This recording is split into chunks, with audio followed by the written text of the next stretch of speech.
me this way. I haven't even had that much to drink. I just am being a dickhead today. I think I'm really glad I just got really resistant to mind control. I'm just saying.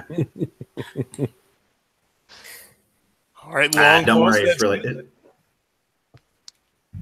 Okay, so we're in. I gotta edit all that and put it on the back end now. Wait, what? What just happened?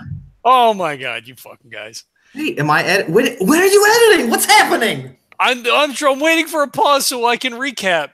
Are we live? Butthole. Yes. Butthole. Tell me when we're live. Count down. Butthole. 3. Butthole.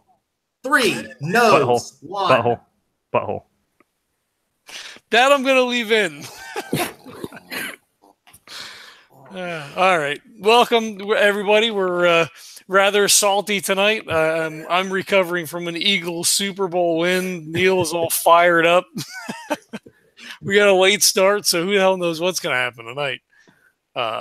Recap of session 11. We left Footfall. Kynnoch continues to impress as we ran over some warp reefs and shoals, which was maybe a little bit of a problem. The reality shifts. All the equipment was talking to everybody, so that was a lot of fun. We got to the planet. It was throwing out an older beacon code, but it checked out. We landed on the planet. We talked to Lavina something or another. Toma. Lavina Toma. All right, good. They showed us around. We looked at the warp. Looked at the grain, which is warp tainted, by the way, which is fantastic. Yeah. You all are now psychers, and you've gone crazy and you're possessed. Right. So Venari's got himself a date for tonight with Lavina, while the rest of the crew goes out and does some real investigative work, and actually is going to try to find out what's going on. So hopefully nobody dies. You're gonna. I don't know. You probably won't. I don't think I have anything that crazy that's even a potential fight. I don't have any greater demons or anything. If you want one, I have the stats, but I don't have it planned, so Oh, so that's not everybody on the planet now? No. So, John, we went over this. Pay goddamn attention for once. Because this time I remembered something I said last time. Oh, no, shit. They don't eat the grain that's tainted. They eat a different stock of grain that's new. It's older grain that's tainted. Okay. The civilians do not eat. The population does not eat the tithe grain. And I believe you actually... I thought someone had looked at something and basically the new grain, the stuff they eat was not tainted, but... No, we were only checking out the warehouses for the tithe grain. So we were told that, or I was when I checked it out, that all of the grain in there was tainted. If I didn't make it abundantly clear, though, as you move back in the warehouse, the older the rations, the stronger the warp taint. Yes. Yeah, it was the newer stuff you said was still tainted, but not as it was a minimal amount. Yes. Yes. So yeah, I guess they could then be. I guess you wouldn't know that they are not eating tainted grain, but spoiler alert: technically they aren't. They are eating freshly harvested grain each season, and then the tithe is a different surplus. I'm sure we'd find that out when we went on the tour of the fields that we were. Yes, that we were you going would. on, Yeah. So you'd met with also the Harvest Acolyte Adelar Kober has been showing you around. He's a younger fellow who is, he's kind of the gung-ho young recruit guy who's excited to show you around. Of course, the Empire has not been here. The Imperium's not been here any time in several decades. So certainly not within his lifetime. And he was, of course, everyone was uncertain if anyone would ever show back up. So this is quite an honor. The group was planning on doing some sleuthing while the rogue trader carouses. I don't know which one of you want to go with whatever first. I mean, we don't have to roleplay creepy Sexy time? We can PvE sexy time, but you know, Yeah, well, if you have other things you're doing other than boning down, then you can talk also. But if it's just literally sexy time, we can just like, you know, summarize. But why don't we go with Venari doing a sexy time, because that's only going to take a minute or so, and then we can go back to the real nice. list. Nice. No, he'd ease into it, right? So he had a whole meal brought down, so he's gonna wine and dine. And I mean, you do have a very fancy meal brought down. I mean, a rogue trader's. I mean, you could certainly produce, even on a ship, obviously, like way better stuff than they're gonna have here. As far as like fancy exotic stuff, right? Like you could, I mean, you would have. I mean, you essentially have a flying space city, so. Yeah, you would have very cool shit, and I'm sure you have some super awesome stocks of exotic stuff if you want to really impress. So, yeah, he did. He had all the good stuff brought down. Man, you're really going all out for this bumpkin. You probably could have just been like, "Hey, guess what this is? It's a lobster. It's fancy. Just trust me. Shut up and eat it. Now let's do it. Look at this cloak. It's fancy." She'd be like, "It is a fancy cloak. I guess I better have sex with you. I'm a dumb bumpkin." That's fair, but this is his way, you know, and it hasn't really worked recently. So, yeah, he's taking it for all it's worth. She will very much appreciate the wooing. Do we want to? Yeah. So, what do you guys want to jump into? So I mean, like, I think at dinner, like the only thing he would just ask like general questions, like, you know, what's been happening, you know, how do you, you know. Has anything untoward happened? It would just be like general, like trying to suss out. I mean, his mission is twofold. He does want to get some information, but it would just, it'd be mostly like general about her talk. Downtown. Yeah, well, yeah. So I mean, if there's anything to be gleaned from that, I mean, we could roleplay it, but essentially. Not to her knowledge. It's mostly been status quo. No ships have shown up. You did find out that no black ships have arrived on this planet since what you assumed to be a warp storm that made it impassable. But it seems like there are, you know, other people suggest there might have been. She does say there are rumors of foreign ships landing since the storm, quote unquote. But you know, those are just, you know, it's like local legend, right? Oh, I saw lights in the sky and something land, and oh, it's probably an alien. You know, people talk and they like to. I mean, it's a pretty boring life overall. It's literally an agricultural world, so most people are just farmers. They do their thing. The towns, you know, the cities are fairly. I mean, there's like normal stuff, but again, it's like if you had like a slightly fancier, slightly more technology than we have today on Earth, but you know, at least as far as she says.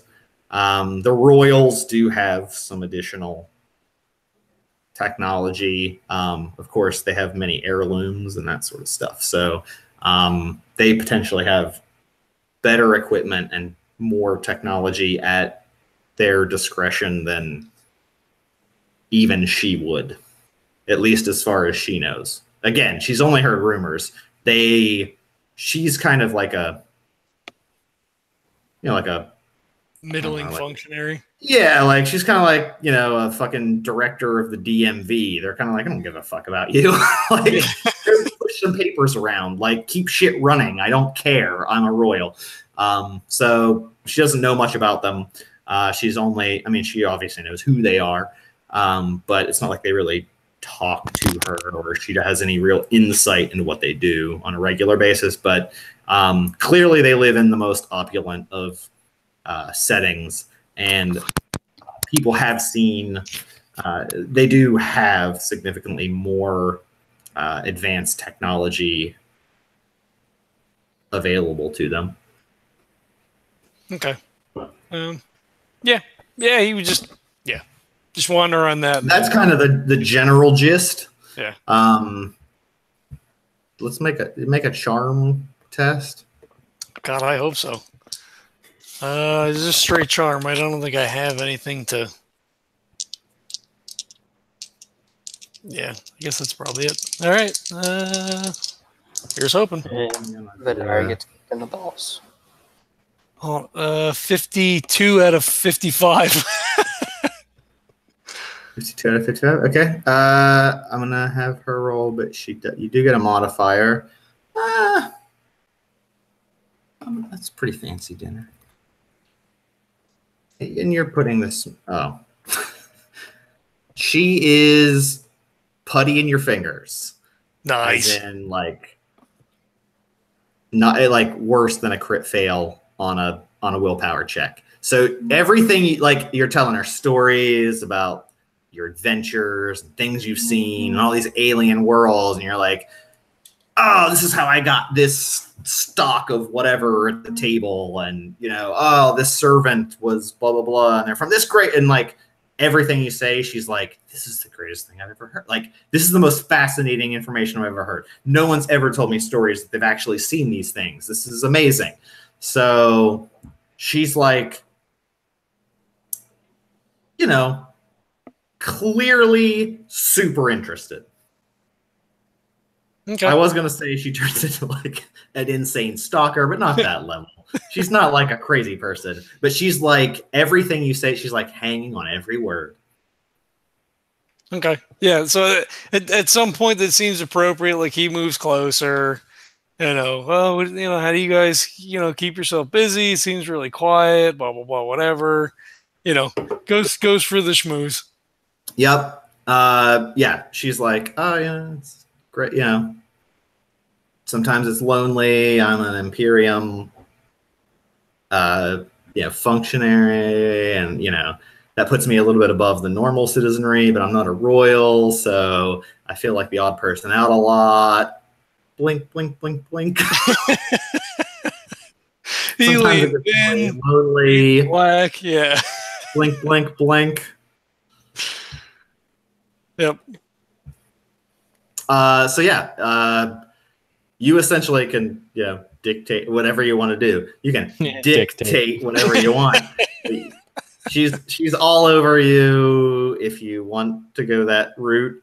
Yeah. No, he totally does. Regardless of whatever you want to say, unless you say something really fucked up and creepy, then I'm gonna give you pure Ballantine Administratum. So any checks to any administrative checks on Ballantine, you'll get a +10, obviously. So you can call in favors. She thinks you're the best lover in the universe. She's like, this guy, he knew positions that I haven't even dreamed of. It must be all those alien worlds he's visited. All right. Fair enough. All right. So the rogue trader actually gets some for once. I don't know if I've ever had that happen in a game. They usually fail miserably. Usually it's 99. Yeah. And the person's draws a gun. Well, I was hoping she wasn't a warp demon or some shit that was tasting the grain, because I thought it could be that. As far as you can tell, she's a totally normal lady. Yeah. You didn't even notice any mutations, and you could have seen those. Yeah. He still sleeps with one eye open. Looks, fairly normal. It's if he sleeps she at all. Doesn't have any mutations or corruptions. So. Yeah. The rest of the group, were you all going together, or are you splitting up? What's your plan? I know you wanted to talk to the Harvest Mother at some point, and I wasn't sure who else or what else you were interested in pursuing. Wasn't there two? There were two different options, wasn't there? Or was it just one? I thought there were two different things. There is the Harvest Mother. If you want to talk to her, you could kind of take a walk through the fields. Of course, there's the royals, if you wanted to talk with them, or you could try to ask folks about the black ships, if there's any like common folks probably wouldn't know anything about that, but certainly mostly whoever the leadership of the colony is would be who they dealt with if and when they showed up.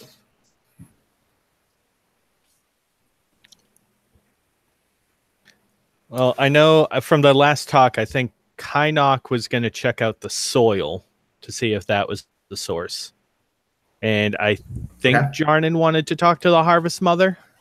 Yeah, I think last time, myself and Enos were talking about going to talk to the Harvest Mother. I'm not sure if he was still coming. Okay. I just wanted to see how we wanted to split it up, if anybody had any mind about who's going where. But I think that is what we said last time. Yeah. I think we would probably travel in a group, and then Kynnoch would kind of stay back a little bit while they went to the Harvest Mother. Okay. Yeah, I'm fine with that. Yeah, I mean, I would say if you're having Adelar can take you to meet the Harvest Mother, going to the compound, they have like standard like wheeled ground vehicles.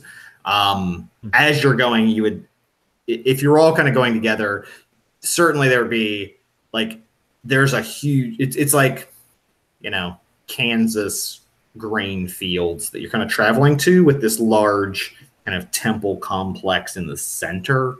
And so that's sort of the, you know, the Harvest Temple is kind of at the center of, you know, the best, most, you know, best cultivated grain on the planet, essentially. That's where the high priests practice all of their harvest magic or techniques.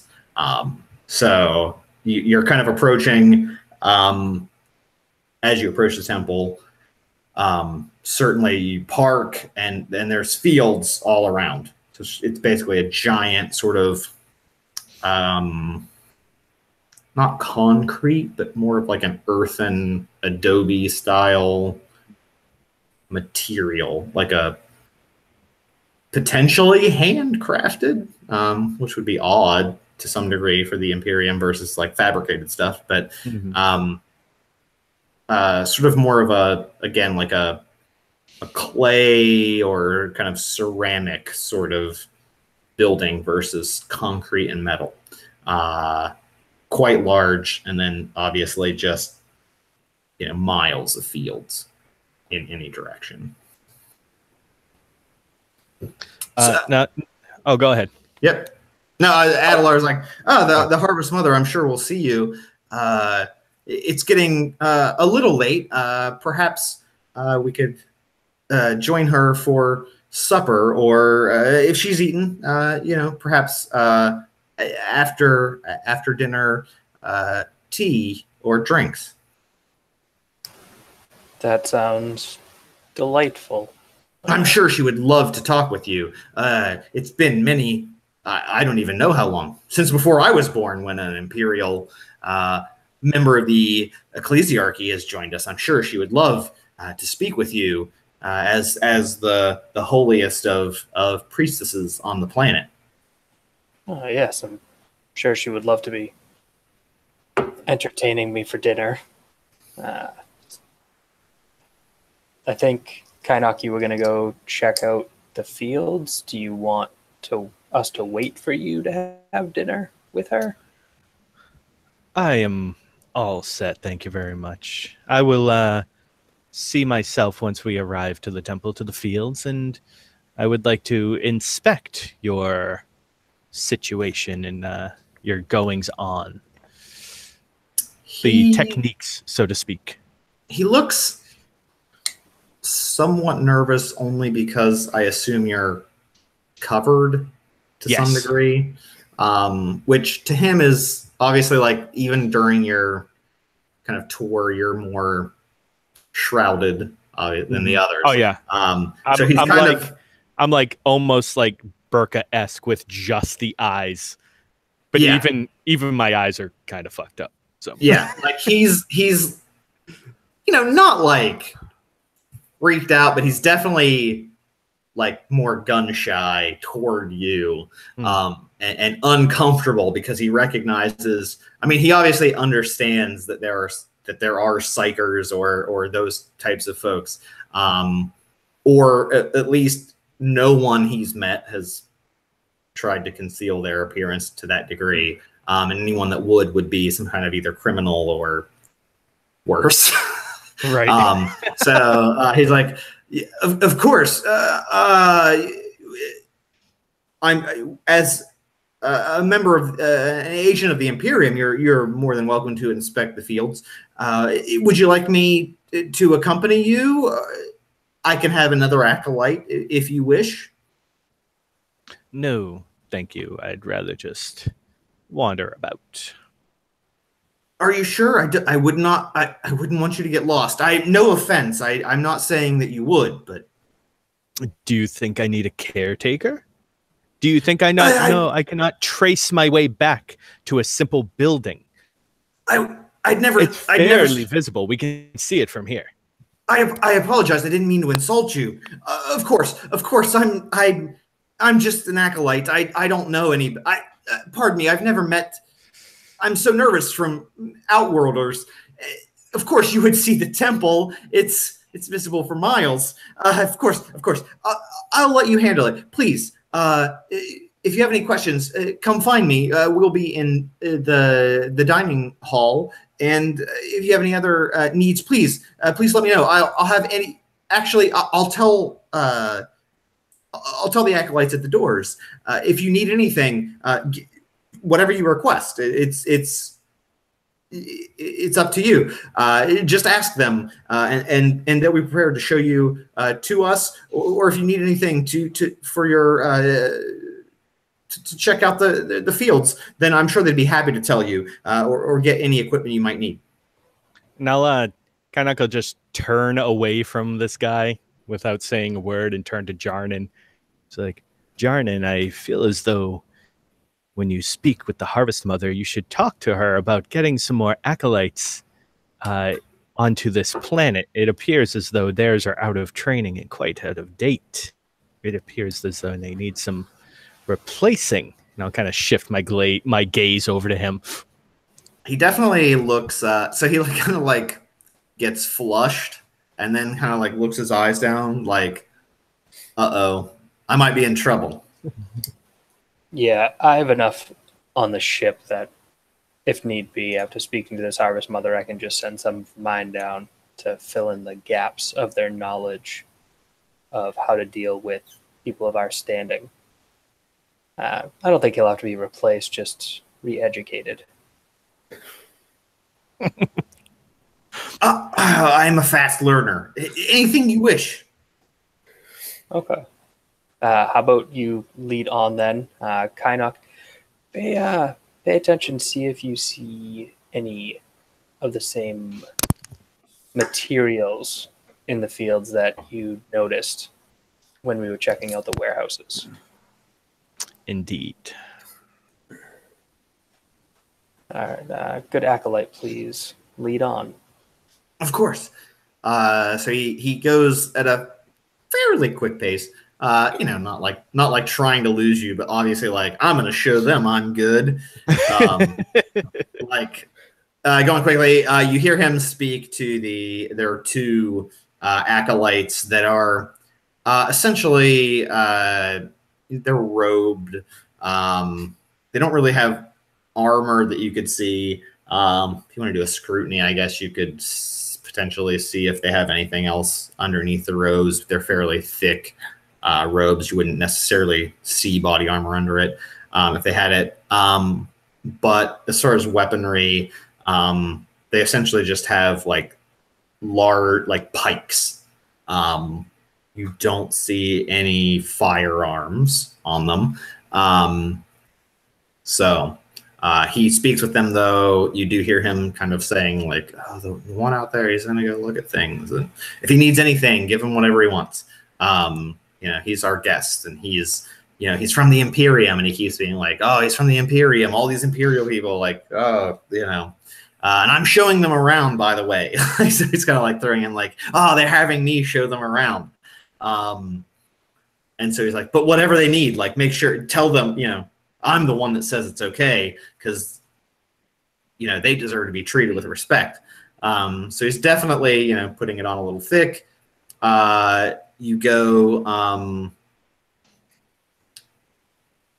wait, is anyone armed to me, or is anyone armed to them? You're muted, buddy. It was to the group, because I don't know that Venari would have noticed, but as I'm just listening, and you're saying, oh, you don't know if they have body armor, you don't see any weapons. I'm throwing it to them if they wanted to ask it to see whether. Well, what do you guys have on you? What are you guys armed? I assumed you're carrying your standard weapons. Yeah. Oh yeah. I meant people that we've interacted with or seen, but I'm not asking the question because I'm not there. Yeah. I'm going to mute again. I think that's kind of a general group question that is good to bring up at this point is, have we seen any like bolters or las pistols or stubbers or anything, or even just like basic? You've seen, oh God. Or even security at that point, right? Lavina, Lavina has like an auto gun and like a flak vest. At least prior to dinner, like when she's around, sort of a decently equipped police officer sort of setup. It's like a pistol, auto pistol in this case, and a flak vest, body armor for the chest. At least as far as you could tell. Most of the folks around the factory, I mean, you would have seen potentially some folks with, God, I don't know what the name of that, like essentially like rifles, but not las rifles or anything, just standard solid projectile rifles, maybe.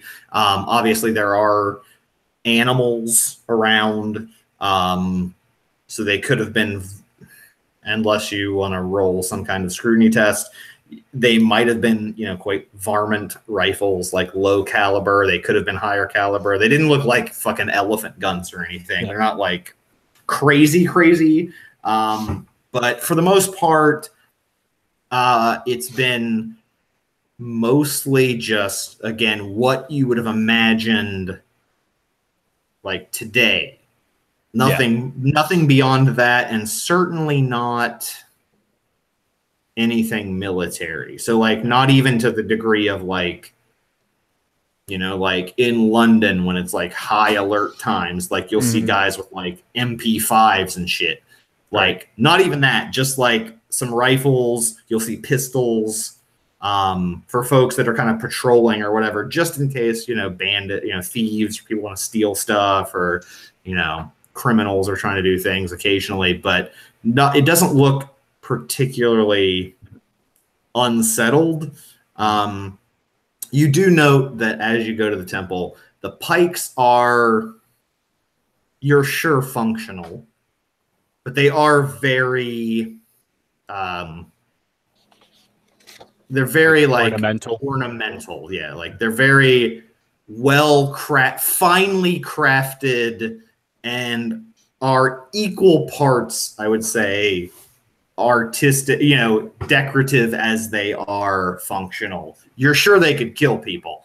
But it's like an heirloom shotgun versus like a regular just fucking Remington. It's like, these are like fancy time. Like the pikes that fucking like the Vatican soldiers carry around. Like some of those are like super fancy, right? So it's like very well crafted, but again, not like they're not you would not have seen a bolt pistol. You would not have seen like a melt-a-gun or an Inferno pistol or a Hell pistol or lays anything even that you've seen. Which is crazy because that's pretty much like the standard, like last pistols. Like I know last pistols are like nothing, right? Yeah. That's like the 9mm of the 40K world is like last pistol. Yeah. But yeah, you haven't seen it. It's all solid projectile that you can tell, at least as far as you've noticed. Okay. So we're walking around the temple now, right? We're inside, or yes. As you go in, he's literally like, I mean, it's like a fucking fire hose. Like, oh, and then there's this, and we have this, and like he's so excited to tell you about all of the temple stuff. Yeah, this is where we meditate, and then over there we can take, we watch, and then there's these are our laboratories where they they work on their grain techniques and growing the finest of heirloom crops for the tithe, and blah blah blah blah blah, and he's going on and on and on and on as he's walking you kind of toward the center of the tower itself. So I think the first thing I would ask is I would say, this is very odd construction of the temple. Is there any kind of specific meaning to use outdated or archaic building materials? Oh, I mean, it's quite strong. These are some of the most advanced materials that we've developed as harvest masters. Our organization has researched ways to take the land and create extremely sturdy and robust construction materials equivalent. As I'm told, I am not an engineer, but I have been told it has the same structural integrity and tensile strength as steel and even concrete, reinforced concrete. So it's quite sturdy, I assure you. However, it's made from the richest materials available from our land. We like to take the land as part of our organization, and we celebrate it and use it to make things. Not that there's anything wrong with the standard construction materials, but we like to celebrate what we use with our hands and with our with the soil to build the temple to the harvest.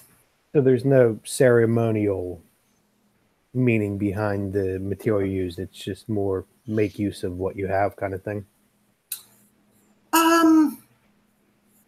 That's an interesting question. It's not really make use of what we have. Of course, the buildings in the city proper are made of plasteel, reinforced concrete, the standard imperial materials. Of course, those were shipped in mostly from off-world, as we don't have many production facilities of our own. However, when we were our organization, our church, as it was charged with the tithe for the God Emperor, we decided that we don't mean any offense. It's not as if we would refuse the Imperium's best building materials, but we found ways to make equally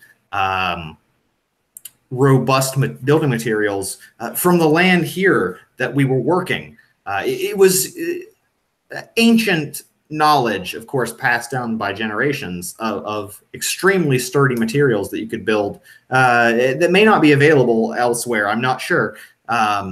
Certainly something that we can readily make here and showcase, of course, the bounty that is to be had of Ballantine's soils. Okay, so after the acolyte mentions, he specifically highlights their group or their church or whatever, I'm kind of look at Jarnan and just kind of give him a bit of side eye. Can I roll scholastic lore? I'm just trying to think. I mean, it makes perfect sense what the acolyte's saying, that they would use what's around them, and then specifically for the harvest, you would separate it. You just wouldn't use the same building material you'd use for anything else. So maybe I'm not going to roll. Maybe to Emmaus, he's probably thinking, okay, that makes sense. So I'll just kind of shake my head. And once, the acolyte mentions a couple things about their church or specifically them, I'll just kind of look at Jarnan. Yeah. I'm just kind of like taking it in, just not really asking many questions, just kind of watching him, kind of seeing what he's saying, kind of watching how his body language is while he's talking about it, seeing if he's trying to, kind of hide in plain sight some of the things of the temple, like glossing over certain areas and kind of pointing our direction at certain other things so that we kind of don't notice anything. Okay. Is he doing anything like that? Or is he like insanely forthcoming? Give me a scrutiny roll. Alrighty. Ew. Oh, I forgot something. Let's see. That's a no. How bad? Yeah. 85 out of 25. I don't have a train, so I'm doing half. So, maybe I should roll that. I trust you guys to role play it accurately. You get the sense that he's trying to seem naive and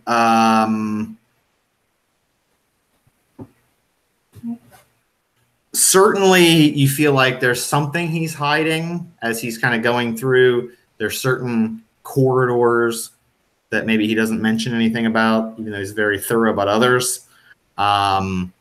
And he seems to kind of dance around some of the topics that you feel like he seems more uncomfortable with than you think he should. Okay, that makes sense. So the next time we walk past like a hallway that he's just like, yeah, there's stuff down there, and like, look at like this architecture and whatever. I want to kind of draw his attention back to whatever it is he just waltzed past. Like, what's down that way? It's bunk halls, bunks for our acolytes. Oh, how many acolytes do you have in this temple? Oh, I couldn't say. If you forced me to make a guess, I would say yes. Thousands. Oh, so you have many bunks down there. I assure you, it's not the only. It is not the only residence hall. It's not the only residence section of the temple. Of course, we have them all throughout. It's the structure is what is the word? It is engineered radially. I believe that's the word they used. Symmetrical in a circle. So the bunkhouses are around on the ground floors on the outside, so that our acolytes can go to the fields or inside to other areas of the temple they must serve in. And then obviously it goes up many floors, and so they are stacked and of course we do have elevators and powered ways of moving about. But yes, I mean there's thousands of acolytes, of course, to produce that much grain. We need many of us to tend it. Ah, okay. So you being such a helpful and knowledgeable acolyte, do you stay there or do you have your own quarters elsewhere? I'm but, well, at this point I am but a simple acolyte. I have not been awarded quarters outside of our common housing. My bunk is down that way. and he kind of points, kind of like as if you're kind of like going, it's a circle, right? So you kind of went like around this way. It's kind of like back that way. He's like, mine is across the way. I am given access to some locker spaces, in which I'm allowed to have some additional personal effects from the initiate acolytes, which I've earned. But otherwise, yes, I sleep in a bunk. Of course, there's only 6 of us in the bunk room versus the 100 bunk rooms that the initiate acolytes and lower acolytes sleep. So that is quite an upgrade for me. Of course, you only hear the sounds of 5 others sleeping or snoring. Yes, that does sound very impressive. Since the Harvest Mother is not actually expecting us, we won't be running late. If perhaps we take a detour, I haven't myself been in the bunkhouse of an acolyte in many years. I would love to see the changes that have occurred from when I was at your station back at my original temple. May I view where you sleep, where you pray? I'd love to see how the common acolyte spends his evenings and mornings in prayer. I'm happy to show you, but if we don't go quickly, the Harvest Mother may have already eaten and you will miss the meal. I wouldn't want you to go hungry. Oh, no, the God Emperor fills me with his light, and I do not require much sustenance, so if we miss the meal, I would gladly just share a tea with her afterwards to help her digest her meal. So I'll kind of speak up for a minute and just say my comrade is very interested in the training and the different various ways of acolyte. Give me a scrutiny check. Both of us or me? Just you. Okay. That is a 49, and that would be, that's perception, right? So no, missed it. How much? But I didn't miss it by any degrees. No, it's just under. Just a straight fail. Yeah. Straight fail. Yeah, you can't really get a read on him. You don't think he's out. He doesn't seem overly dishonest, but you can't really, like, he just seems naive to you. You're not sure if he's trying to like gaslight you or if he's just kind of oblivious. You're not sure. He says, "Oh, of course. I mean, I'm happy to show you. I just wanted to make sure you're able to meet the Harvest Mother, and of course, partake in some of our the product of our labors. If you'd like to go, I'm happy to show you my quarters. There's not much to see. Of course, it's a simple bunkhouse, but I'm more than honored to have a missionary inspect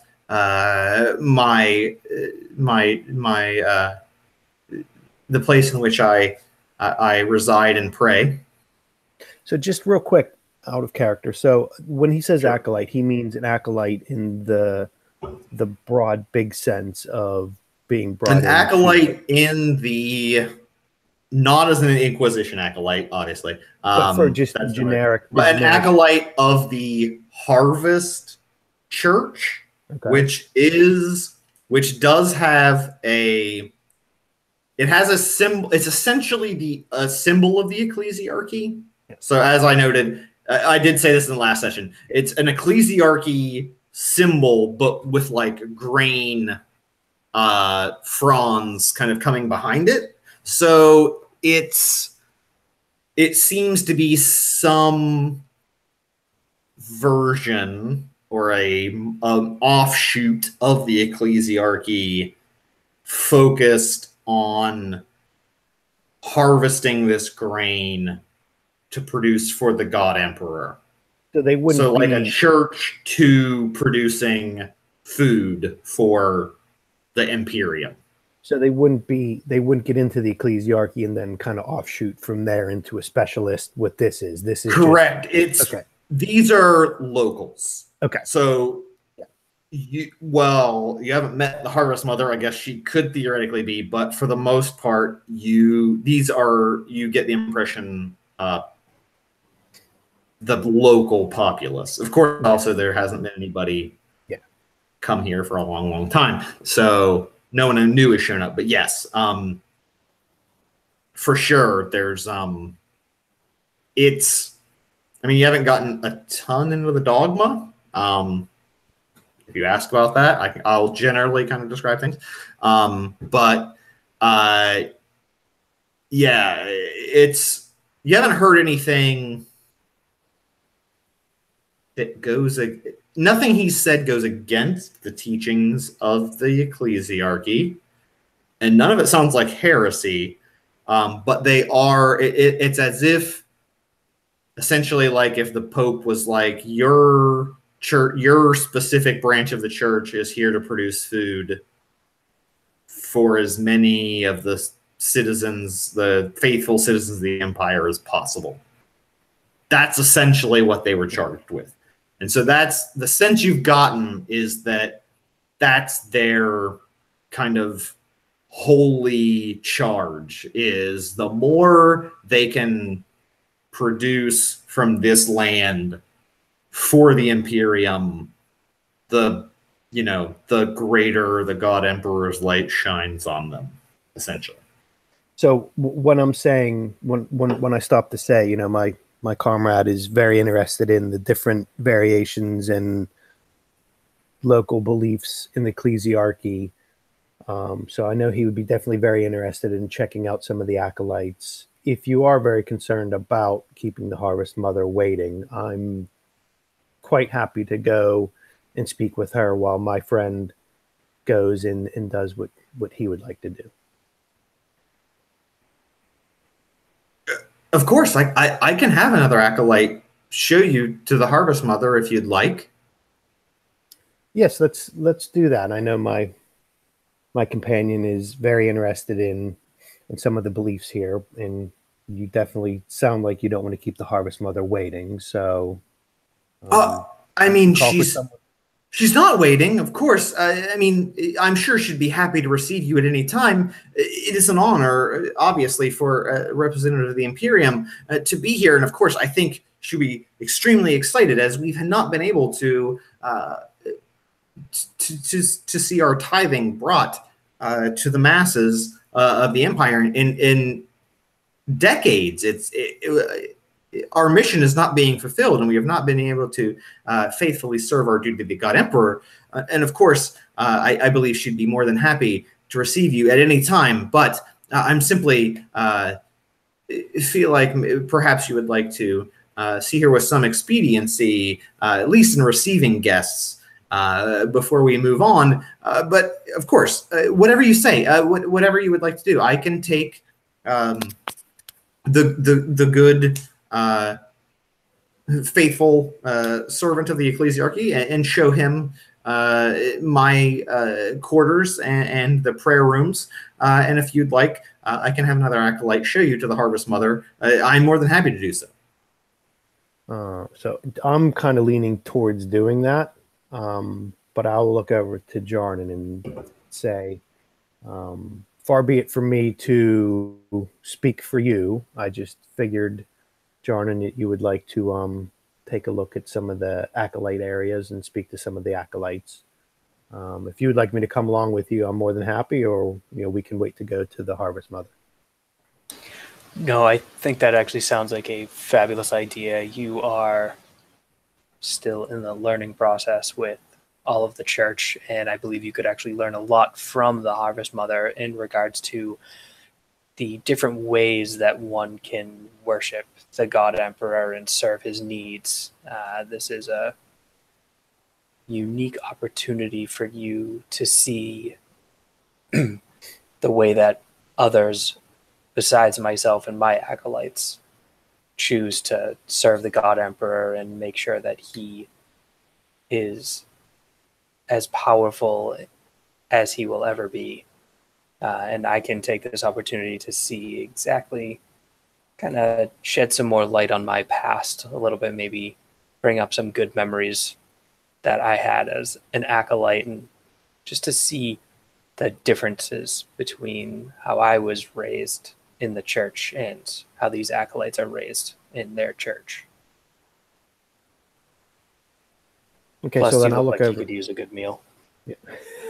So I was going to say, I was going to reach over to the acolyte and just kind of slap him on the back and say, "It looks like we have our marching orders. Let's get to it. We don't want to keep the Harvest Mother waiting." Oh, of course. You see him like look at. There's an acolyte, a couple acolytes kind of walking. One in slightly. He's kind of speaking with a handful of others as they're walking. The one he kind of flags down is in a little more detail, a little more fancy kind of robes, a little more ornate. And he flags him down. You hear him kind of there. He kind of softly kind of speaks with him. And then he comes back and says, "Of course, I have Brother Valerian to show you to the Harvest Mother. He is, of course, he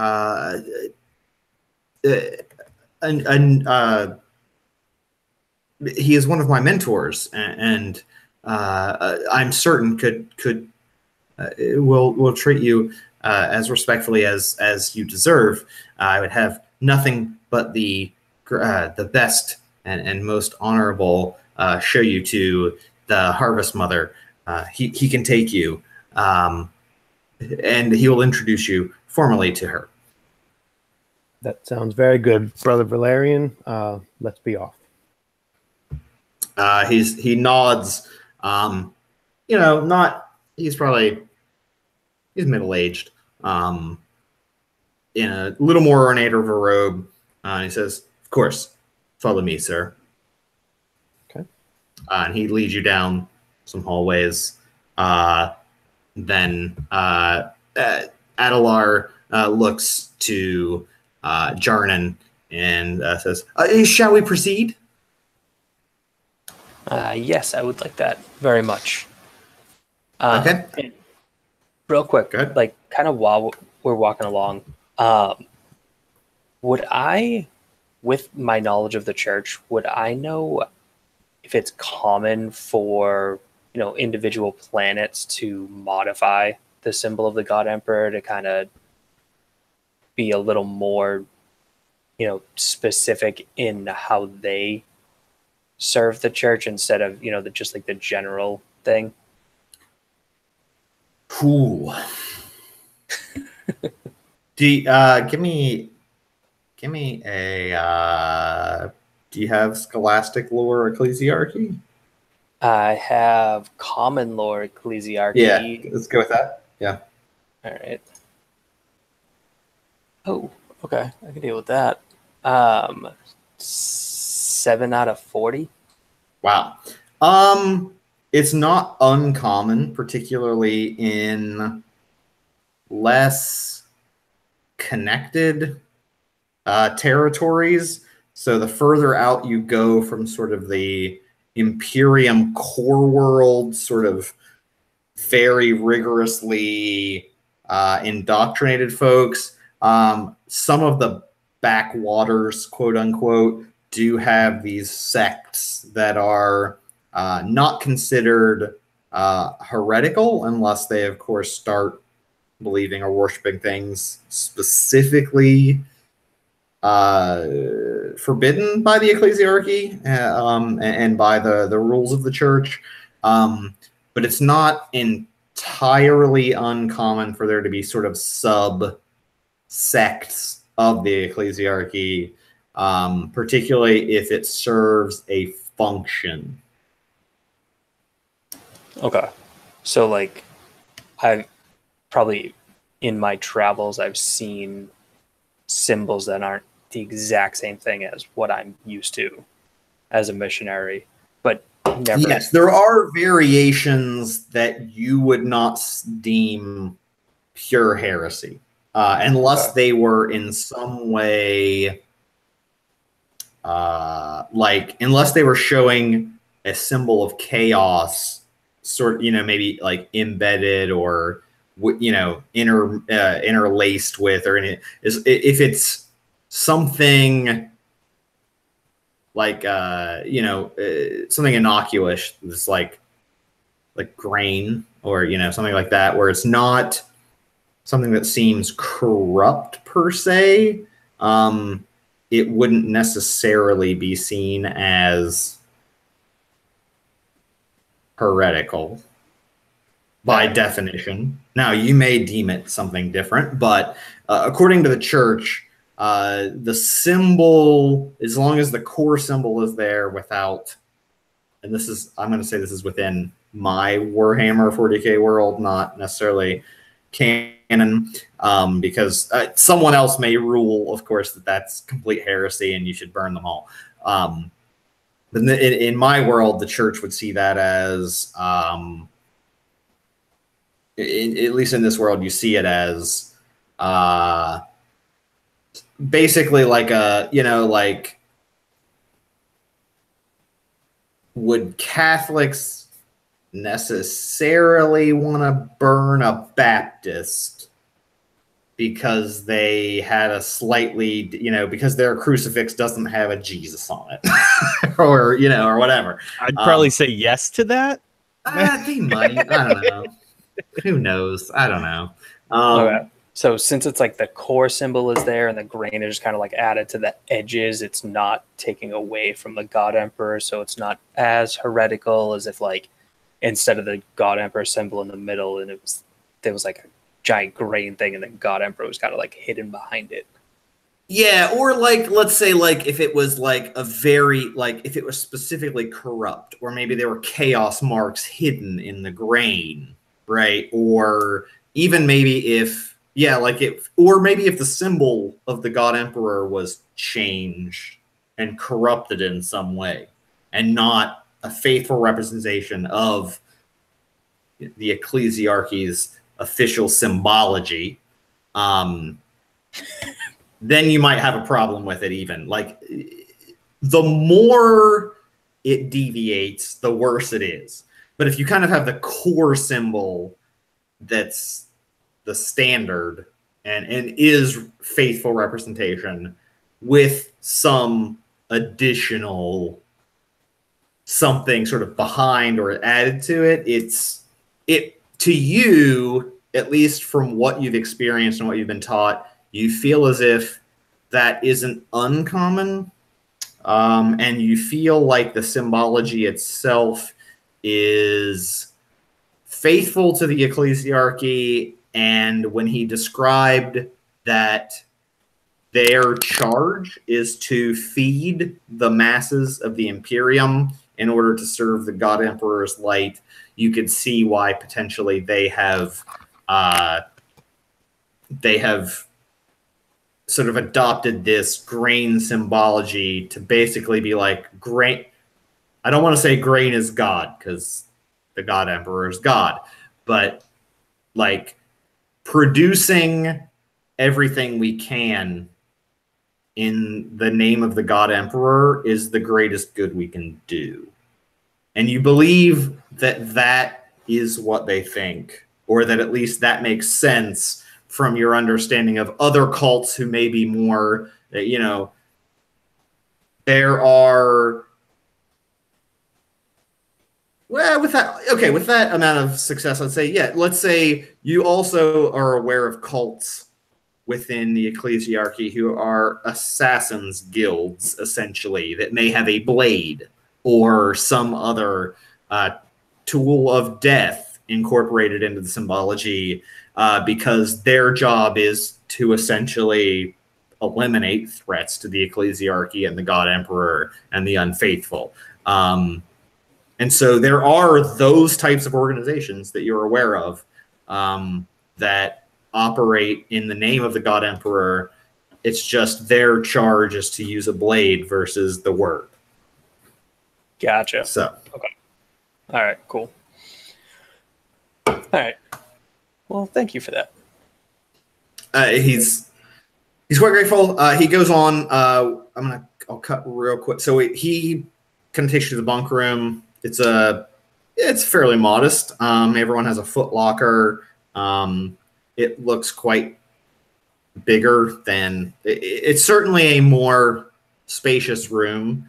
You wouldn't call it spacious per se. As an officer on a rogue trader ship, your quarters is probably quite fancy as a command crew member.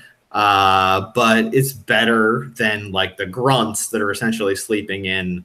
The neophyte acolytes are kind of like stacked like in a fucking sardine can of hundreds of people, and it's sweaty and stinky and gross. At least this, you kind of have room to breathe. Everyone has their own little locker, and they have, sort of a shrine to the God Emperor for prayers, and their various, incense and prayer books and that sort of thing. I'm going to cut. Yep. If you have something to do it. Yeah, real quick. At their altar, that's like clearly set up for the God Emperor and their praying and all that crap. Are there any like tufts of grain or anything positioned in not reverence, but just kind of obviously set there on purpose? No. It's sort of the standard altar that members of the ecclesiarchy might pray at. It does not look like that has been adulterated in any way from standard prayer rituals. Okay. At least from your it seems kosher to you. It may not have everything that a full, like ecclesiarchy temple might have. Like as far as like very rare incense and tinctures and all that sort of stuff that you might do as part of a ceremony or a ritual or rites to the God Emperor, but it does seem to conform to the standards that you are aware of. All right. I'm going to kind of gesture towards that altar and say, do you mind if I pray at your temple briefly? It would be my honor. If you would allow, I would love to pray with you. I would love that. And I'm going to go over and kind of start praying and kind of make a big show of that, kind of blessing the altar at the same time as praying at it. And I don't know if he's going to kind of be muttering under his breath like some people do when they're praying, but if he is, I'm going to key in to what he's muttering and try to hear exactly what he's saying in his prayers. That's a great question. I'm going to do a demeanor roll just because I don't have a particular demeanor. Yeah. He's not whispering. He's not mumbling or muttering. He's definitely saying rites. Okay. Rites that you recognize as classical prayers. Appropriate prayers to the God Emperor, ones that are sanctioned. So he's not like yelling them or overly like enthusiastic, but you get a sense that he is determined and he's very thoughtful about it, and he is confident in his prayers. They sound very, I mean, there as far as you know, I mean, outside of minor little things that might be local to a planet, or there are minor word changes or language changes in Low Gothic. They're not, all the dialects aren't the same. For the most part, they're very similar, but in this case, it should be in High Gothic, but there are still slight variations. But he's saying almost word for word the same prayers as you.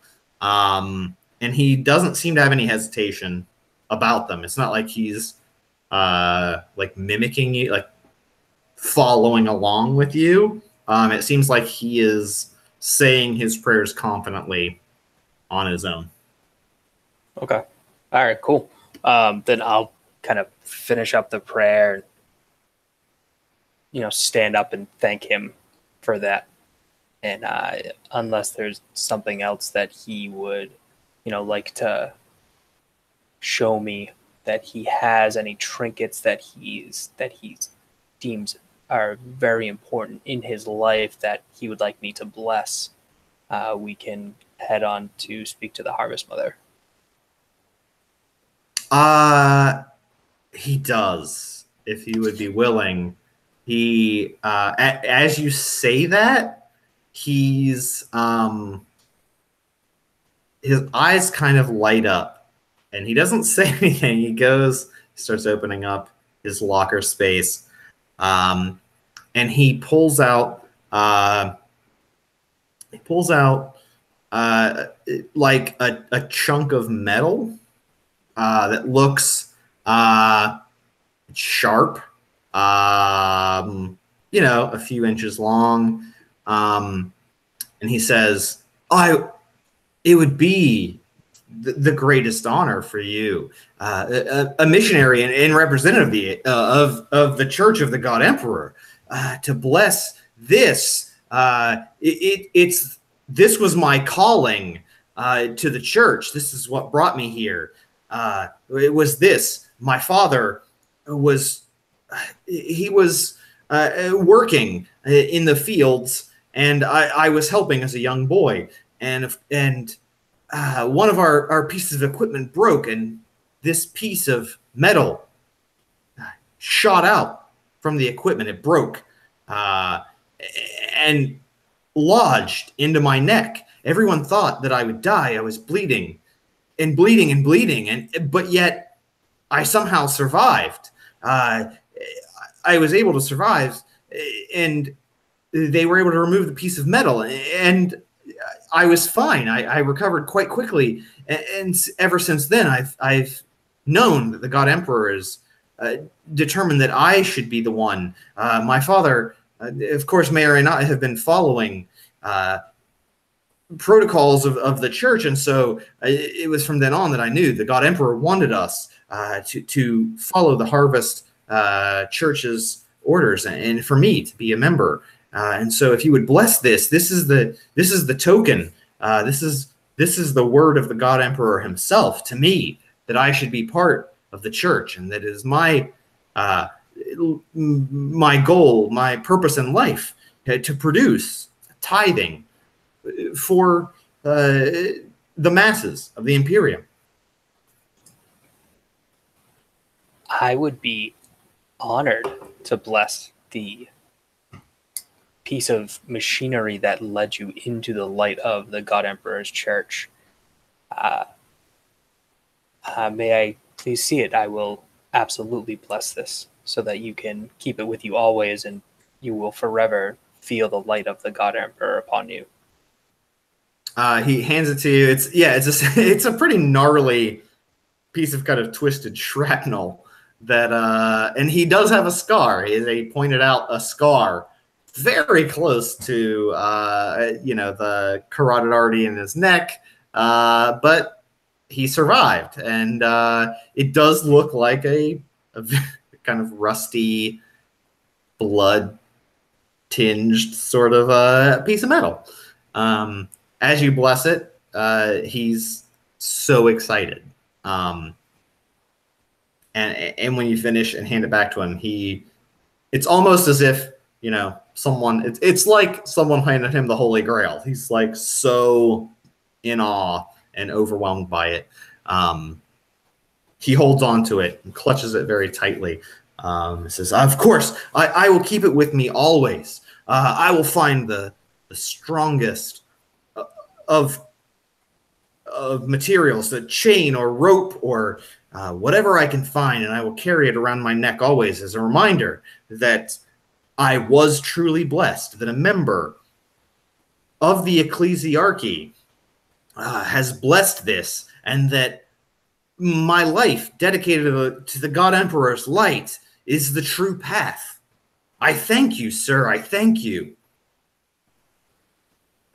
It is I who thank you. We always need new acolytes in the Church of the God Emperor. He is the light, he is the way, and we will always need faithful servants such as yourself. Real quick, do I feel anything when I touch this piece of metal? Is it just a piece of metal, or can I feel any taint on it or demonic presence, anything like that? Do you have any psi powers? No. I've been Nope, scouring feels like metal. character sheet. Feels like a piece of metal to you. Yeah, it's a piece of metal. Okay. Yes. I mean, you might have some sort of, gut feeling of things, but in this case, that the faith in the God Emperor is not a. It's a piece of metal to you. Okay. Without any kind of warp detection equipment, you feel like he's very convincing. He does seem very committed. I gotcha. He seems at least resolute from what he's saying. You can't tell if you wouldn't think he's making any of this up. I gotcha. Kind of as I'm handing it back to him, I'd be like, I was only able to bless this for a short time. Would you do me the honor of allowing me to pray over this tonight and use it in my morning prayers so that I may kind of join with you in the God Emperor's light and return this to you tomorrow so that I can truly bless this and make sure that it will forever keep you in the God Emperor's light. All right.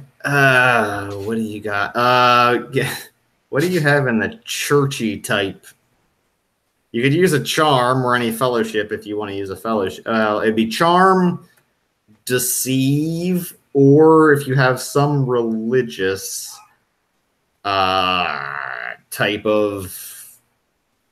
I mean, you could do an intelligence-based common lore. I would let you use as well as a way to essentially convince him that that would be beneficial. Jesus. All right. I'm gonna do, since I've been basically kissing his ass for the last hour, I'm gonna do a charm. Okay. Which is ridiculous for Jarnan. Oh my fucking god.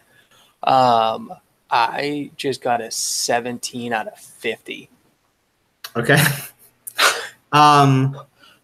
He starts. Wow.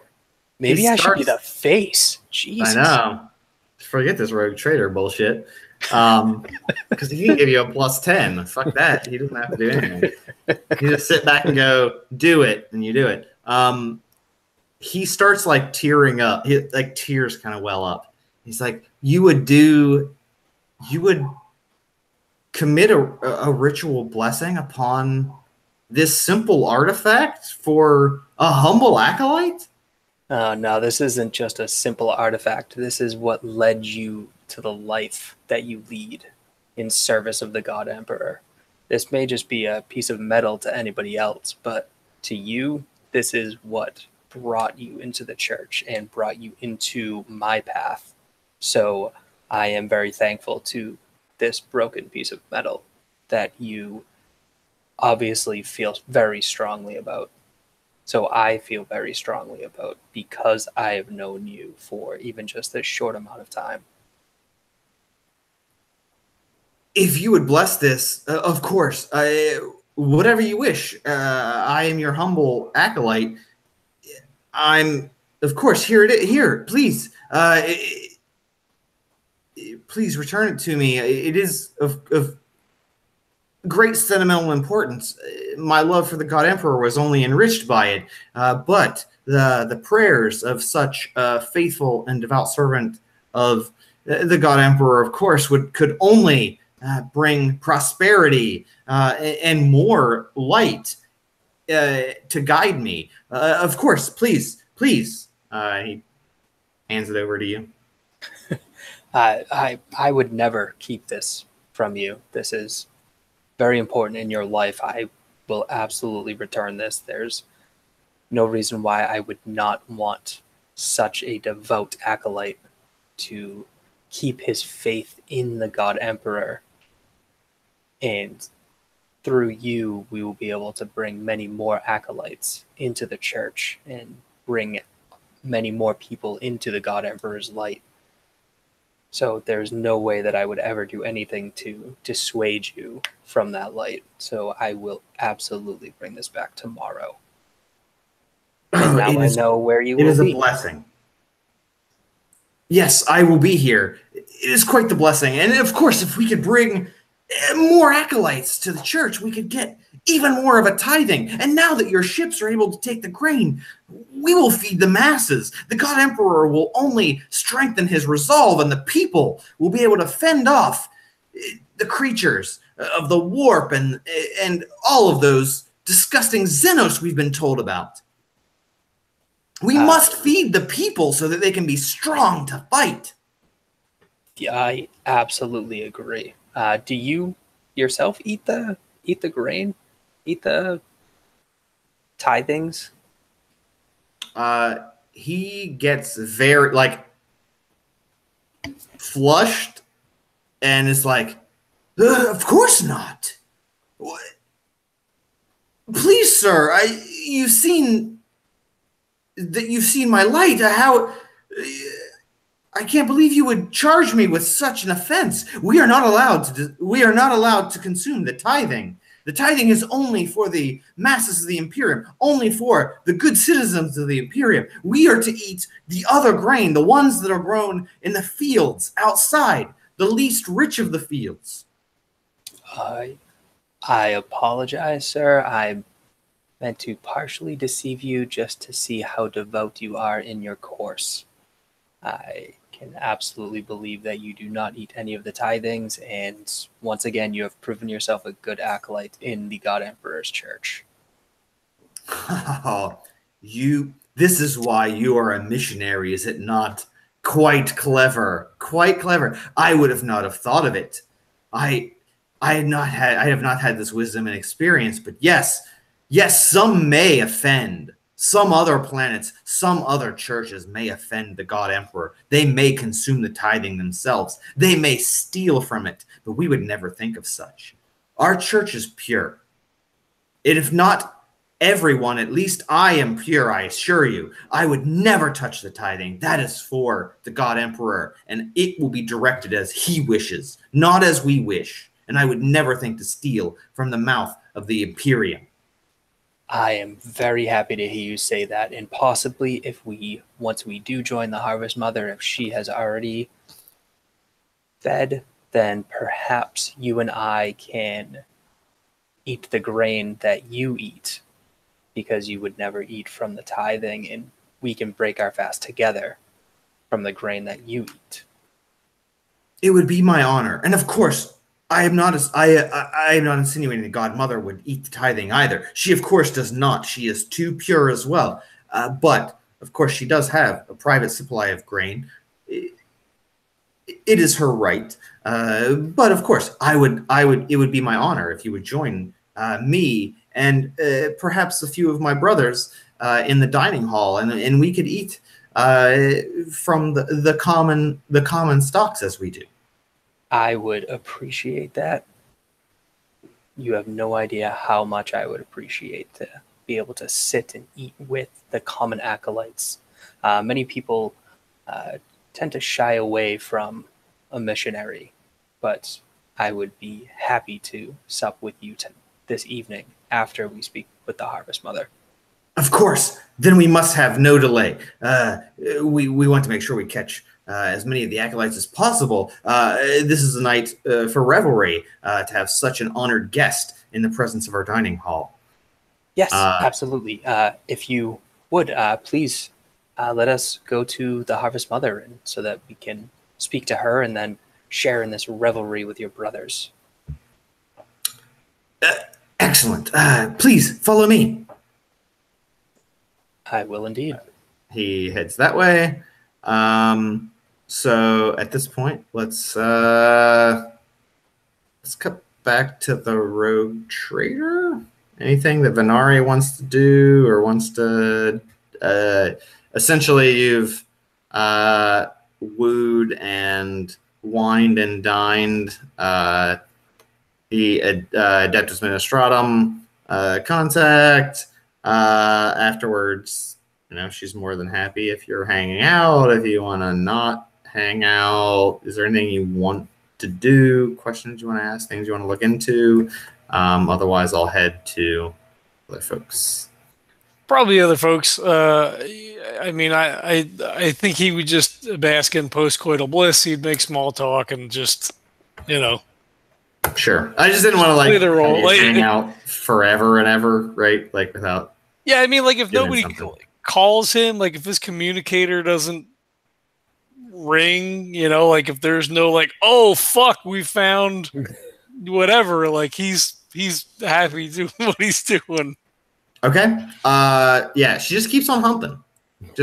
Humping and humping. He's good with that. She's real great at it. She's it's uncaging a feral animal. She's just wow! It's crazy times. Fair. Not that crazy though. She's do you want these whips and chains? It's up to you. Well, I'm into it. I'm into it, but whatever. I would just like to insert something real quick. Hey, that's what Venari said. That's all right. I was gonna cut to Kynnoch. Is there anything you are doing whilst this occurs? So Kynnoch will be heading to the field to kind of do he'll put it under the guise of looking at the process, and he'll even try to ask some of the workers some really awkward questions. Okay. It's so what is that you swing? And they're a scythe? And they look is this a test? Am I wrong? Am I crazy? And he'll kind of excellent and walk away. And they're wow, did a good job. And they keep harvesting. I have a quick question.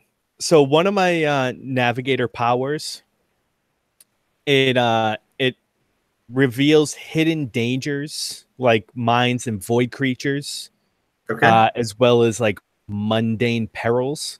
Okay. But the caveat is that the very first sentence, I'm not sure if you'll just totally negate it right off the bat, is it says, yes. Well, because it says using this power and gazing into the void while aboard ship. So does that mean that its power only has place on the ship, or can I use kind of a less? What's the power? It's Void Watcher. So it says the navigator can learn things about space in the immediate vicinity of his vessel. So it kind of that's going to be only on the ship. That's fine. So to be fair, it looks that's going to be about the void and the warp itself. Perfectly fine. Yeah, because it's in the 10,000 kilometer range. Yeah. Based on your psi rating stuff. So that one's a ship based. Yeah. Yeah. Although you do have Synescience, right? I do, yeah. Yeah, so I was wondering if I should use that or if I should use this. Yeah, you should probably use Synescience. That's the more appropriate skill, yes. Perfect. All right, so yeah, I'll walk around and then like in my like quote pretend ignorance, like he actually has absolutely no idea what's going on. So he'll like reach down and like grab the dirt and kind of like sniff it and then like actually like get down and like put his hand on the ground and try to get like a sense of what's in the area and what's like deeper below, if anything. Okay. Give me a Synescience. All right. Work well for me. That will be a 25 out of, what are you? 58. So that is 3 degrees of success. In the immediate area, you do not feel any particular warp energies in these fields. As you touch the ground and are concentrating harder and harder and extending your reach into the warp, you feel sort of almost like a very weak, sort of like a magnetic field, but of warp energy to the west, as if it's not, if it is something, it's either weak and close or very far and strong. But you feel warp energy to some degree, but it's most likely, I mean, if it's that weak, it's probably not, it could be some disturbance that you potentially need to investigate. But if it's very far, it would certainly be strong enough that it would be of a concern. But certainly not in these particular fields. It would be a very large distance, at least a fairly large distance from where you are, not like a personal walking sort of distance. Right. If it's strong enough for you to feel and it's that far. Do I see anything in the not necessarily in the immediate distance, but is there like hills or a mountain range off in the distance that way, or can I see like a town or buildings or anything? As you look in that direction, you see a very faint aurora on the horizon that is indicative of warp disturbance. Okay. So it does look quite, it's all like far on the horizon to the west. You do not see any mountains or anything, at least from where you're standing. I mean, the horizon is fairly flat at that point. But you do see with the Synescience, with your third eye, you see sort of a warp haze on the horizon to the west. All right. I'll grab, not physically grab, but get the attention of like the closest worker near me. Okay. You're like, you. What? Yes. What do you want? What is over in that direction? What direction? Are you pointing? And I'm guessing. Point to the to the west. I was like, okay. I have been over to the east and to the south, and very interesting. I'd like to know a little bit more about your planet in general. What is over there? Oh, you mean far past the fields? Yes. Yes, I've seen the fields. I can see the fields. But the fields go for miles. But if beyond that, nothing good, sir. Just the wasteland. You don't have any settlement or anything? Maybe a side mining facility or anything over there? Not that I've heard of. There are mountain ranges, of course, far, far west. beyond the fields, and then there's the wasteland. Nothing grows there. It's a desert. We've never been able to cultivate that land. And then from there, yes, I guess there are no mines. There are no resources to be found there. It's just rock.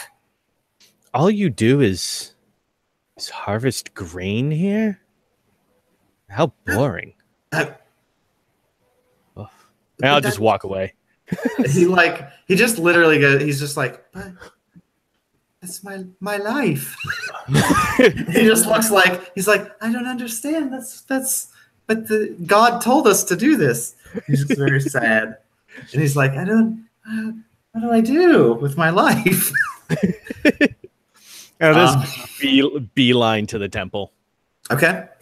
Cut to Brother Valerian and Emmaus.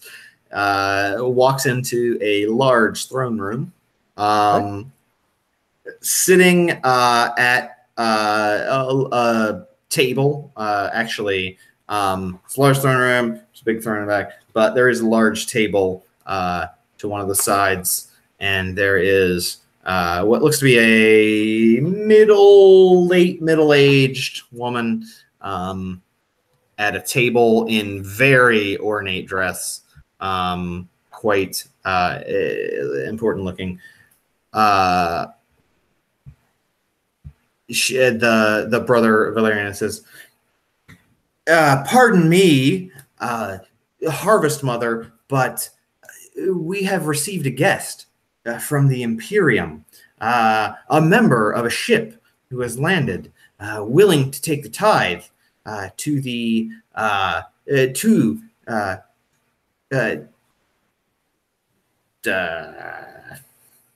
John, edit this. Sorry. What's the word? I'm blanking. Back to the Imperium? I'm blanking on words to satisfy. Whoa. To satisfy our commitment to the God Emperor. Please, Emmaus, the Harvest Mother. I will let you introduce yourself. I was not aware of their visit, but Brother Kober told me that I should escort him here. I will leave you. This is not my business. I do not wish to intercede. I'll be right outside, of course, if you need me to show him around anywhere else. Okay. And then I will say, thank you very much, Brother Valerian. And then I'll turn to the Harvest Mother and bow and say, Harvest Mother, I'm Emmaus Core, Void Master of the Heretic's Bane. Sorry to keep you waiting. I wasn't aware you were coming. It's quite an honor. A pleasure to have agent of the Imperium, is it? Yes, you could say that. We were tasked with... Awfully long pause that you had to think about. Apologies, I work for a rogue trader, so it just depends on what contract we're working on at the time. Of course, I understand. Please, you don't have to worry about those sorts of things. I'm quite aware that rogue traders often do the work of the Imperium. So, of course, I'll consider you their agent still. Yes, we were sent to reconnect with the planet. You'd been out of touch with the Imperium for quite a long time. And the God Emperor's... the God Emperor would want to bring you back into the fold. So we were sent to reconnect and find out the situation on the planet. Oh, surely you are kidding. Such great honor, such a great light of the God Emperor has been dimmed for so long by the clouds of the warp. Of course. Is this true? Are you here to take the tithe? Are you here to distribute all of our blessings upon the masses of the Imperium? That wasn't why we were sent originally. We did not know. Obviously, the Imperium did not know the status of the tithe. Everybody was just impossible. We're one of the most productive planets in the Imperium. We produce more tithe than at least as far as I've been told, than almost any planet in the Imperium. We are so good. We have an entire. All of these acolytes are dedicated to production of grain for the tithe. How could we not be so important? The Imperium did not even miss the tithe that we produce. So I will bow and say, apologies, Harvest Mother. I'm just a lowly void master. So if that information was known or passed on, that would not be something that I would know about. My job is to help get the ship here and get the ship back. So any of the details are probably higher above me in the Imperium. So as you're saying that, she stood up and is very kind of like slowly, regally approaching you. She reaches out her hand gently and takes your hand and says, then you are the most important. You were the one responsible for taking the tithe into the stars and distributing it to the people. Are you not? Are you not? You are the one who takes this tithe, our blessing upon the Imperium, to the people who need it.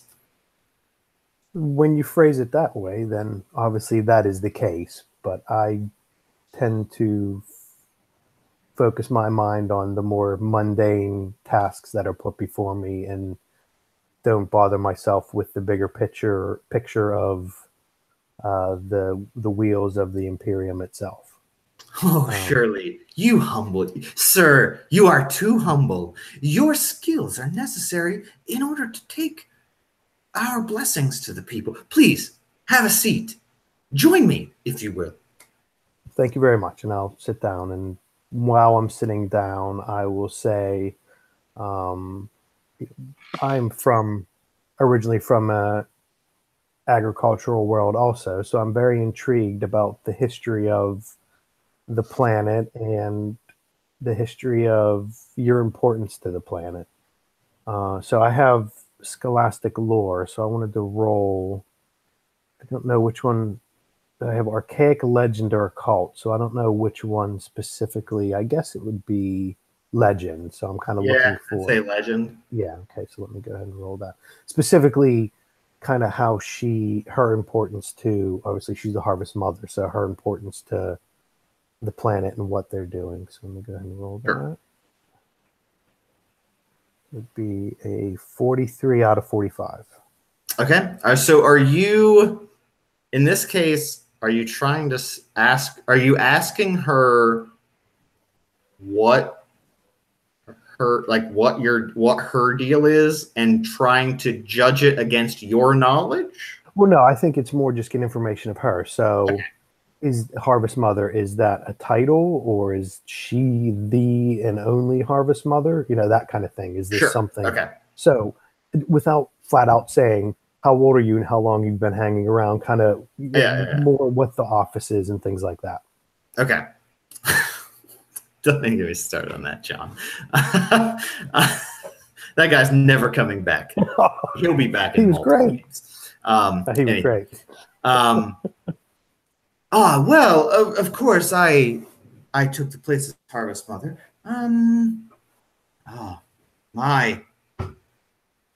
A few decades ago, perhaps right before Roderick, the previous Administratum contact, stepped down. I was chosen as Harvest Mother then, and have been since. Unfortunately, for all of us, my tenure has been overshadowed by the inability or the unwillingness of the Imperium to pick up the tithe. It is my job, of course, to deliver this to all of you.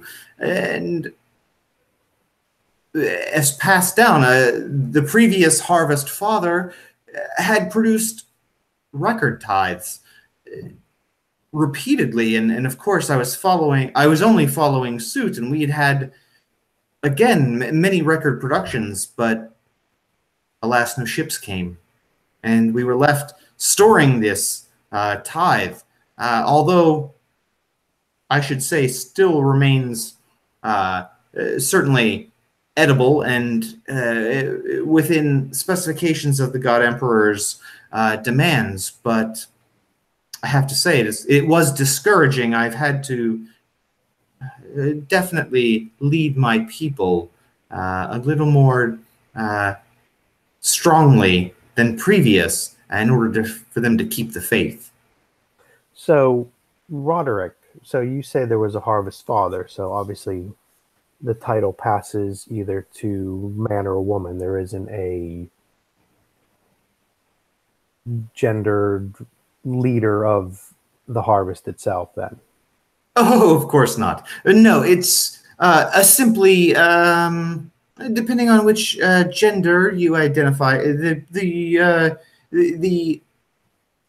chosen one identifies with. Essentially, of course, if it is a man, or then they are the harvest father, and I am, of course, a woman, so I am the harvest mother. Of course, the title passes depending on the chosen one. Of course, chosen by the previous harvest mother or father by a number of rites. Of course, I don't want to get into them. It's many thousands of pages of rites and rituals in which to divine the next leader chosen of the Church of the Harvest. So the previous harvest father who nominated you for this role, you said that was Roderick? Oh no, Roderick was administrator, a bureaucrat. He was the one that kept all the ships running on time and made sure all of the shipments were directed where they were. What is her name? There's some woman. Would that be Lavina? Yes, Lavina. When Roderick passed away, Lavina replaced him. So yes, he was the previous administratum. I prefer not. It is not our job here in the church, of course, to transport the goods and to convene with astropaths and all of those things required in order for these ships to coordinate. My job, of course, is to direct the acolytes and maximize the tithe to the God Emperor, which I have done diligently for decades. And now it is the time, of course, by your hand and those of your ship, of course, I hope, in order to direct this tithe to those who deserve it most in the Imperium. I'm sure we will speak with my rogue trader. We will speak to him and see how we set about doing that. Also, you mentioned that the former harvest father had stepped aside. Is he still part of the church? Is he still have any say in what goes on? Oh no, he's passed away quite long ago.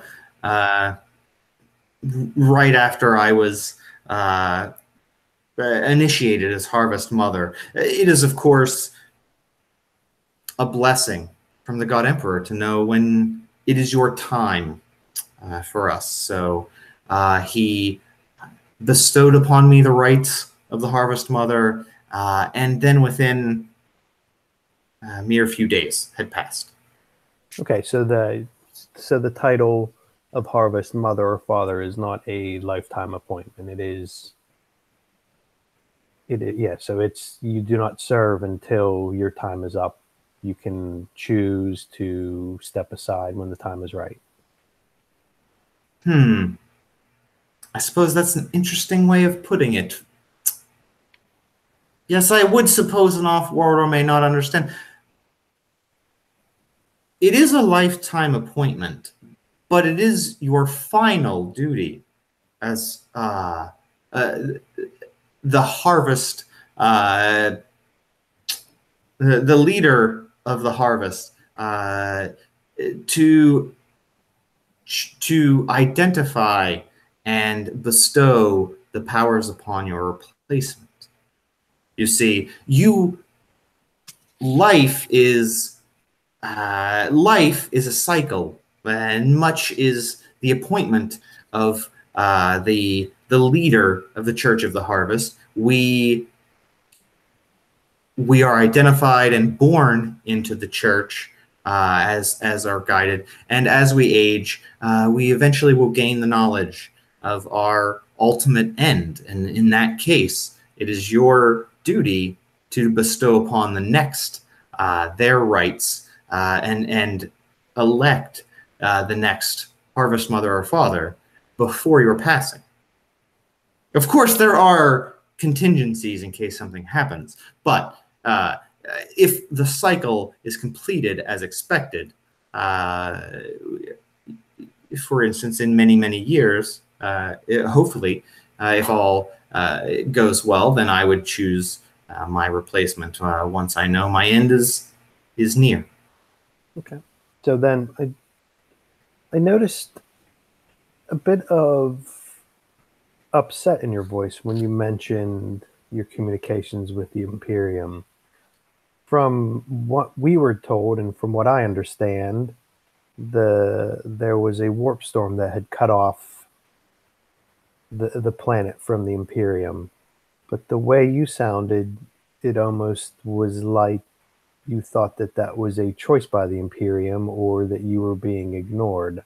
I can assure you that the Imperium made every effort to get here and was blocked by the warp storms, and now that has finally cleared up, we were able to come back.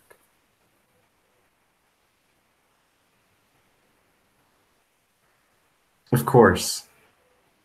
Of course. I apologize for any offense I might have caused you. I did not mean to offend you. Of course. The Imperium, I'm sure, was trying to do whatever they need. Of course. Okay. I don't know if I have anything to roll. Yeah, I don't know. I don't know what you have. Scrutiny. Probably. Is there an insight for this game? Insight is scrutiny. Yeah. Okay. I mean, you could do scrutiny to see if you could get a read on maybe why you think she kind of seems standoffish. Okay. Yeah, I'll try to do that. Hey, is it? Yeah, let me do that real quick, and then I'll play it from there.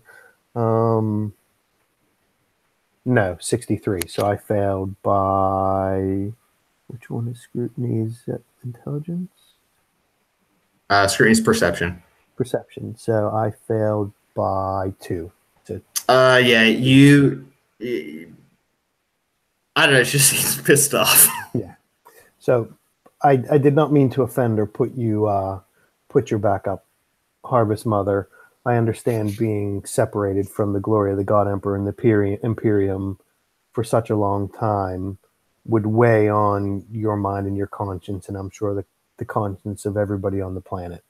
But I can assure you that every effort that could be made was made, and it was out of our hands to get here any sooner than we could.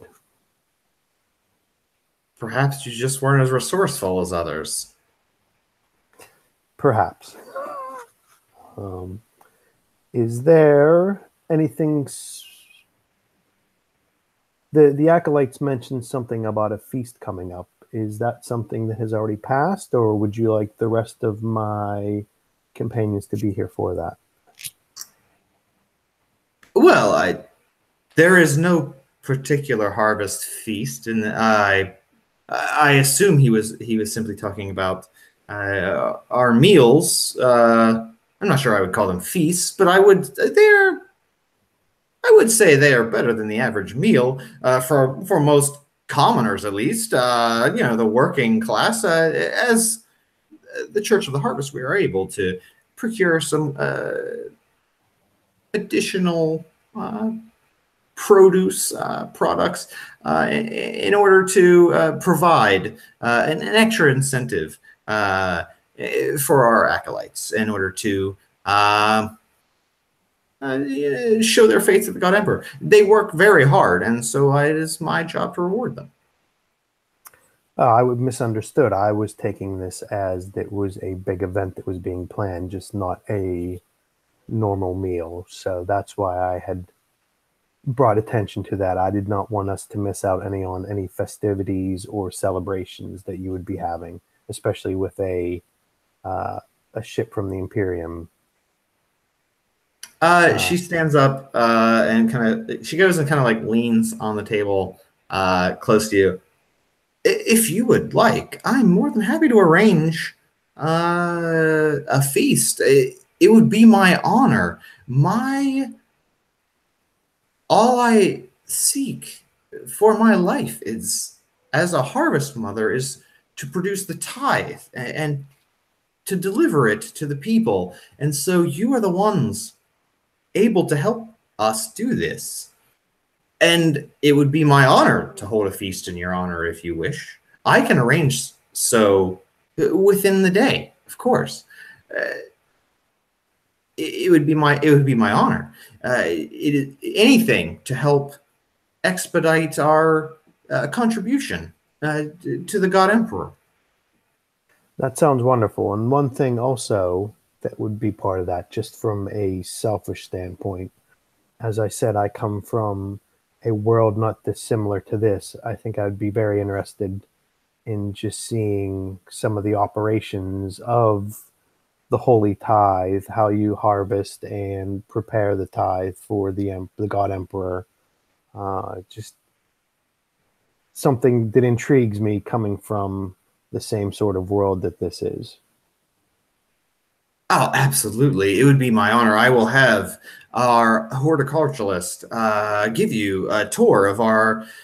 we do have quite the facilities in order to produce better crops, more productive grains and such. If you'd like to see those research and development laboratories, I'm more than happy to give you him to give you a tour of those as well. Of course, if you want to see any of the fields, of course, please be my guest. Our planet is yours to look in order to inspect as agents of the Imperium. Whatever it takes, of course. I just want to fulfill our mission and give our glory to the God Emperor. Yeah, as do we all. I think also, is there a main central location, a main port for the planet where the communications with the Imperium, obviously now that they're back working again, is there any kind of central command center for a spaceport or communications? I definitely, being a Void Master, I would definitely like to take a look at that and speak to some of the people there over their experiences of what was dealt with while the planet was cut off from the warp storms. I would love to get some more information to pass along to the Imperium on how that was handled and the efforts that were made to try to keep up contact. Well, as far as spaceports, the main port is, of course, on the southern side of the city. I would imagine you would have landed there, correct? Yeah. So that is the focus for the whole planet. For the capital, yes. Of course, there are other way stations and docks that may be used. But I'm assuming yes, they're all in communication with each other. So if I went back to the main port, I could speak. If anybody would like to pass on any information, they will be able to send that over from the other remote ports, correct?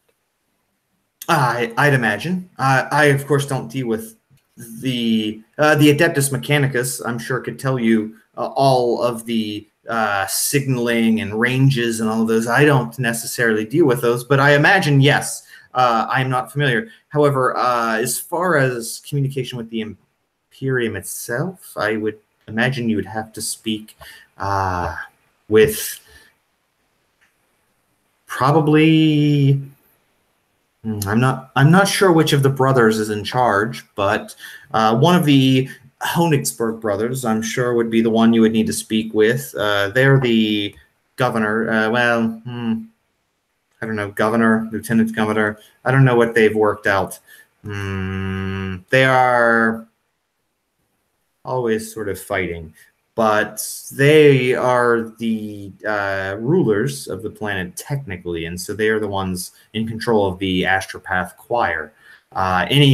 Any contact with the Imperium proper would have been through the Astropaths, not, of course, through conventional signals. And again, I am not privy to those discussions or those resources, so I could not tell you if they are able to, if they were able to contact anyone in the Imperium since this warp storm, as you have said, through the last decades. You would need to speak with one of them, I'd assume. So the Honigsburg brothers are in control of the planet, you said, or just that specific responsibility for the planet? Oh no, they are in charge. They are the rulers of the planet. They own the rights. Their family was bestowed the rights of the planet, and so they've been the royal family for since its founding, as far as I understand. Understood. I was looking at more from the political side with Lavina. I did not realize, or I had not taken into account the ruling family of the planet itself.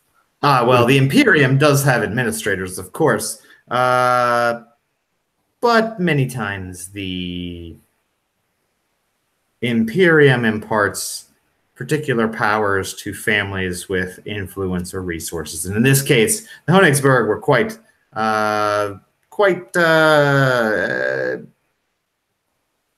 endowed with their riches, and I believe founded this colony and settled it as an agricultural colony millennia past, and they've maintained control since then.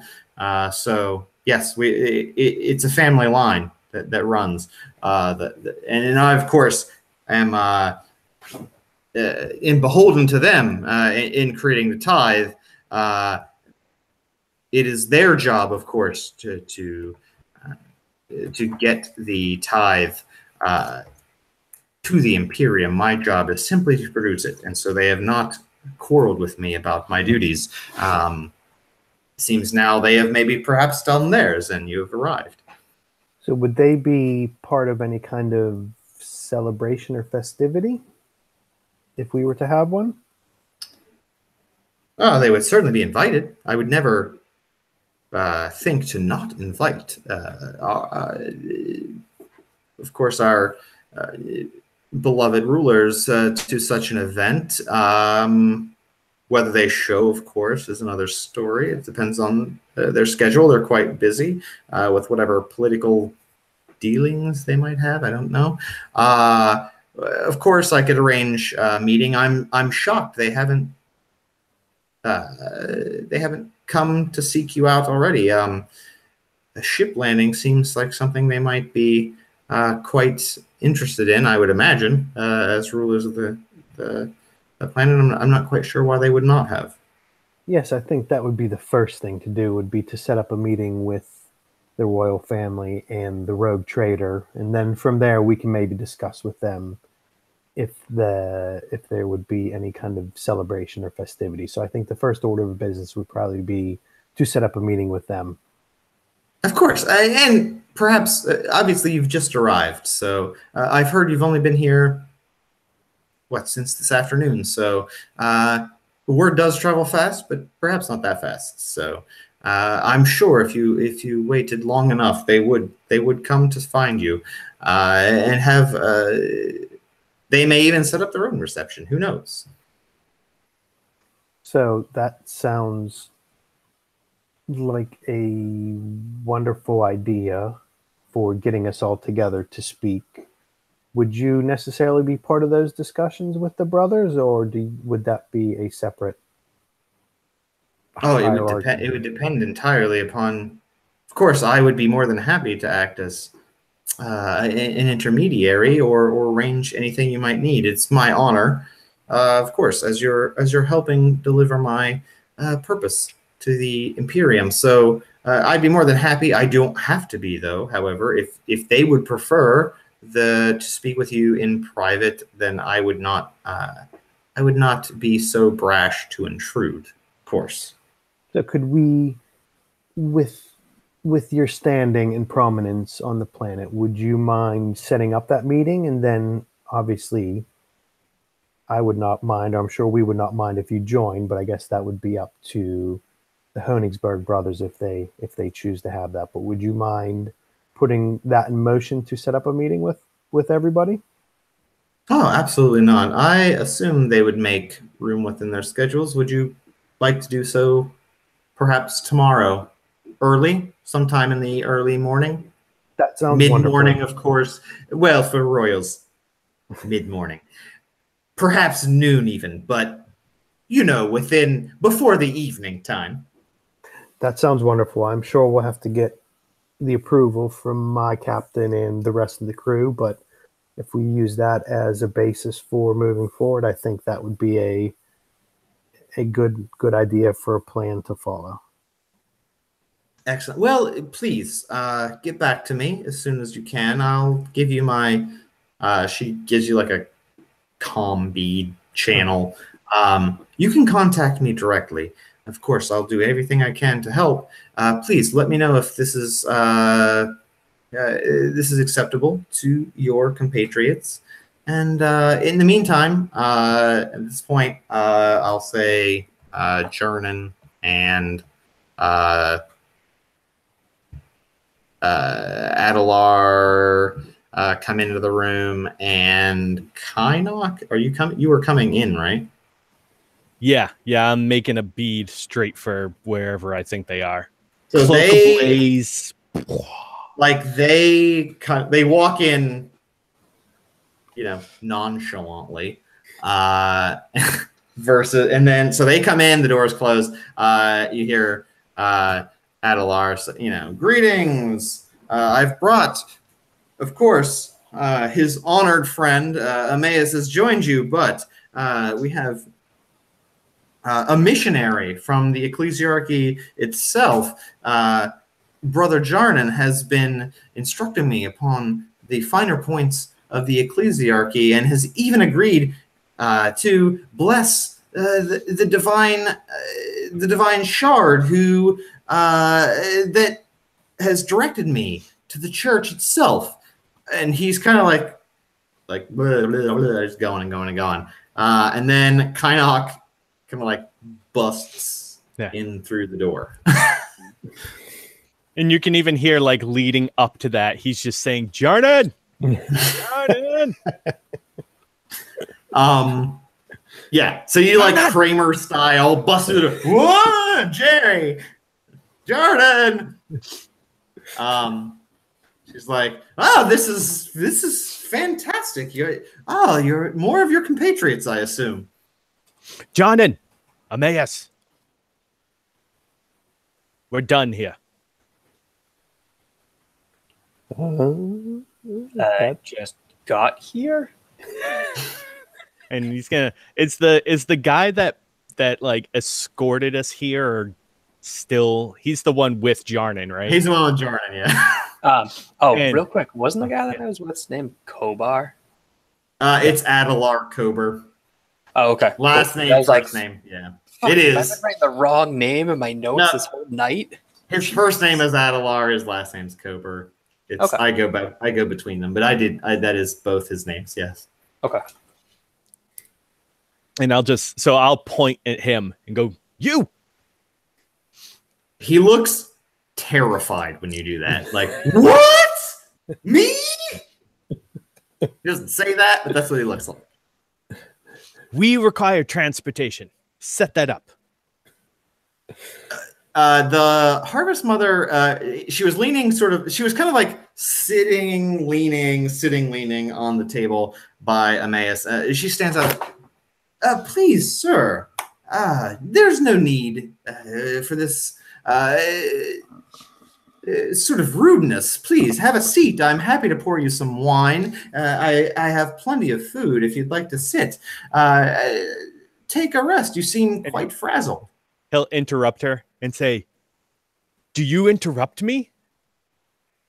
I do. This is my temple, and I will interrupt who I please. So I'll speak up and say, pardon, Harvest Mother. Our navigator has been away from the bridge of his ship for quite a long time, so it'd probably be best for all of us if we got him back there to calm the nerves and reassure him. And I will speak up and I'll say, I am Kynnoch, 82nd of the House Granicus, former navigator of the Ariagolas and current navigator of the Heretics Bane in service of House Hallerman. You do not disobey that. She gets a very pleased grin on her face, and she very confidently saunters over to Kynnoch and says, "A navigator, eh? Fascinating." And she gets very close, like looking at you like it's very, like it's the most fascinating thing she's ever seen. At that point, I will get very irritated, and I will whip off the hood and apparently, so now everyone who can see me, my third eye wide open, my face scowled. Everyone that sees me needs to make a challenging willpower test. Oh God. Okay. God, I hope she makes this. It'll be amazing. That includes you guys as well. Yeah. Is this what she would be? Boost? Is this considered a psi technique? No. Yes. What? It's not? No. Nope. Really? This is just me being fucked up. I thought that was psi based. No, it's my inhuman visage. I'm so grotesque looking. Gotcha. Okay, so I rolled a 64 out of 43, so I'm assuming that's not. That's no. All right. Yeah, I'm fine. She failed by 2 degrees. All right. I'm not sure how degrees play into it, but basically she's feared. Okay. And so am I. You are as well, yes. That would mean she rolls on the shock table if it's a fear test. Yes. Okay. Let me check what happens to her then. Playing the game. Because anytime you fail a fear, so if she failed by 2 degrees, it's an added 20 to her fear shock roll. Mm-hmm. So that means worse shit happens to her. Yay! And me. Oh God, didn't you you also failed by 2 degrees, didn't you? Yeah, 2 degrees. Nothing horrible happens usually. No? Well, I said usually. Okay, so the shock table, you roll a d100, add plus 10 for every degree of failure. So she's going to roll that. She got a 72. So do you roll again, or do you take what you rolled for your willpower? You roll again. Roll again. Okay. 72. The character is frozen by terror. She can't make action until she snapped out of it. After snapping out of it, you take a -10 penalty to the rest of the encounter. She gains insanity points. It doesn't really matter as an NPC per se, unless she's a very long-term NPC. So you do that. She looked initially like awestruck, like, fascinating. I can't wait to observe this specimen. And then when you do that, she's like, like almost like, I don't understand. Like, I thought it was going to be cool, and it's a lot less cool. So she's just like frozen. Like, I don't know what's happening. So I got the same thing. I got 65. So I have the same. Okay, so you're frozen in terror, but the difference is you get 1d5 insanity. So yeah, do divide, like 1 to 2 is 1, 3 to 4 is 2. Yeah. So I got a 2, so that's 1. Okay. I so did not realize that I would be driving my own crewmates slowly insane. Yeah, it's pretty bad unless they're literally all behind you, but no one was behind you. Yeah. If you're ahead of the group when you do that, it's fine because they can't see you. Yeah. Or if we're all looking the same direction. Yeah, then it's probably fine. Although I think I don't know if jaded that might stop. If you're jaded, you may not have to roll that. I'd have to look it up. No, I'm not, so. Okay, so you're frozen as well. I'm a bit shocked and wondering what the hell's going on and just freeze. There you go. And now can I rock a quick sign of science on her? Yeah. All right. Off the table. Golf ball. That will be a 45 out of 58, so 1 degree. You get a level of, you detect a level of warp corruption beyond background noise. It seems as if she has some exposure to the warp or prolonged exposure to warp energies compared to most people that you meet. Is that just within people? Is it specifically her, or can I sense it anywhere else amongst the people? You would be able to sense it from her specifically, and you can't pinpoint. It's a huge complex. It's a low level, but there is energy elsewhere in the compound. It's not, you don't detect it from everybody per se. It's not like everybody. There's some degree of warp energy or warp taint within the compound other than coming from her. Yep. Some of it feels dynamic. That would mean probably something moving. Oh, okay. Not like all of it is like an artifact sitting somewhere. That's what you would be able to detect. Of course, there may be some artifacts that are static, but there also are dynamic kind of energies moving. But you can't really get like a pinpoint, like exactly where it is. But that's fine. For her, you definitely feel it though. Sounds good. All right. So I will kind of half turn to Jarnan, almost like looking at him over my shoulder a little bit, and say, Jarnan, she's tainted. Oh, no. And kind of take a step back. She kind of snaps out of it, and looks at Kynnoch and then looks at Jarnan and is like, you must be joking. He accuses me, the Harvest Mother, of corruption? I am a faithful servant of the Emperor.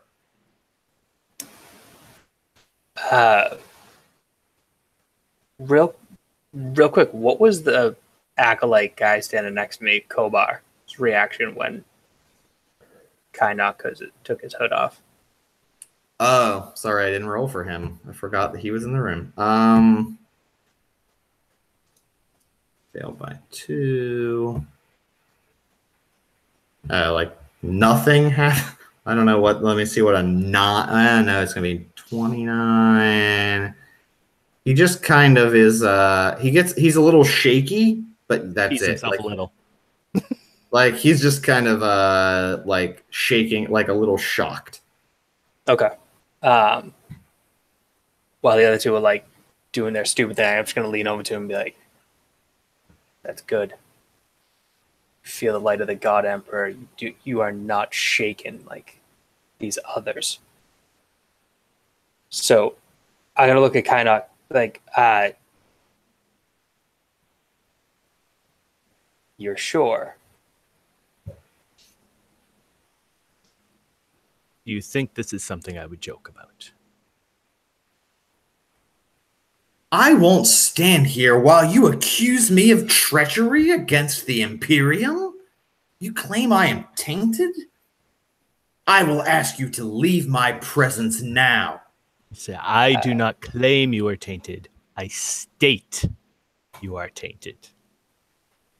Okay. Hold on. Just one moment. Kynnoch. The acolyte standing behind me. Let's dial it down a minute, guys. Is he tainted as well? Or is it just the Harvest Mother? He is not, according to your... You did not detect anything from anyone in the room other than her. There's something darker within the temple, but as far as we are concerned within our area here, it is only her. Harvest Mother. I'm a missionary of the God Emperor. This man has accused you of being tainted. Absurd. What can you say? I say that's absurd. I have produced the tithe as required. I have dedicated my life to this. He is some insolent psyker that you're going to trust to say I am tainted? Perhaps he has been tainted by the warp. Perhaps you should look at your own corruption, sir. That may be. However, I will give you one chance to prove it. You come before me, kneel down, and kiss my ring, and it does not harm you, then I will know that you are not tainted. Okay, can I snap out? Because it says once I'm away from danger, I can do a willpower test to snap out. So I don't know what. Did you put your hood up at all? No. So I'm still in danger then. Okay, never mind. Okay, I'm still frozen then. Yeah, you're still like, what the fuck? She looks at you for a second, and she kind of gets like a sour face. Like, as a high priestess, the Church of the Harvest, I am not one to take orders from anyone. However, as a missionary and representative of the God Emperor himself, it would be my honor to show my humility and service to the God Emperor by kissing your ring, a servant and bringer of the light to all of the peoples. And she goes gracefully over, kneels down, and takes your hand, kisses your ring, like very devoutly, utters a prayer to the God Emperor, and stands back up. All right, so is that sufficient? So, real quick, sure. As she kneels down and kisses my ring, okay, I'm gonna kind of present it to her. Okay.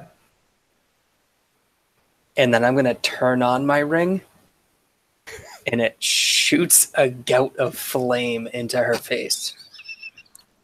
Wow. Okay. Sure. That would be a point blank got. So you're gonna get I don't actually know what your ring does. So I have a digiflamer.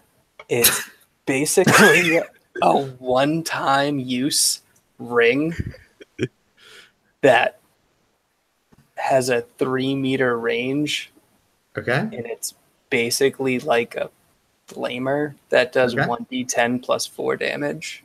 Okay. Pen 2. Okay. God, I have to like get stats for her. I can just see John like glaring at It's gonna me be through so the camera. bad, guys. You're like in the middle of her temple. Oh, geez. The temple's tainted. Hey, Clearly. Is it? It depends on what you mean by the temple. It's the whole thing. There's a lot of degrees of. Lots of gray area. There's a lot of gray area in what is and isn't tainted. Meh. Venari just wanted one nice night out, just to de-stress, relax a little bit. You've got it. Hey, as far as Jarnan knows, the acolytes are clean. It's just the Harvest Mother that needs to go. Cut Now off it the turns head of the into like a snake. whole international incident now. Jarnan not international, intergalactic. Yeah.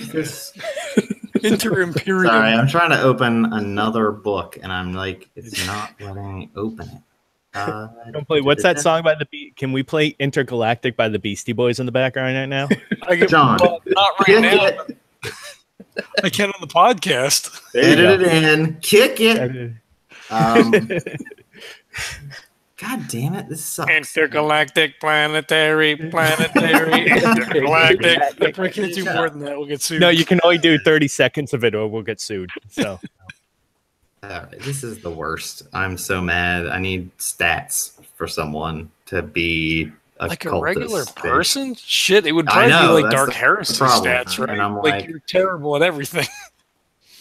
Yeah, sorry to just take that giant ass wrench and just to put right in those gears because I was more confused. Yeah, I'm like, wait, you're just gonna shoot her with a flamer?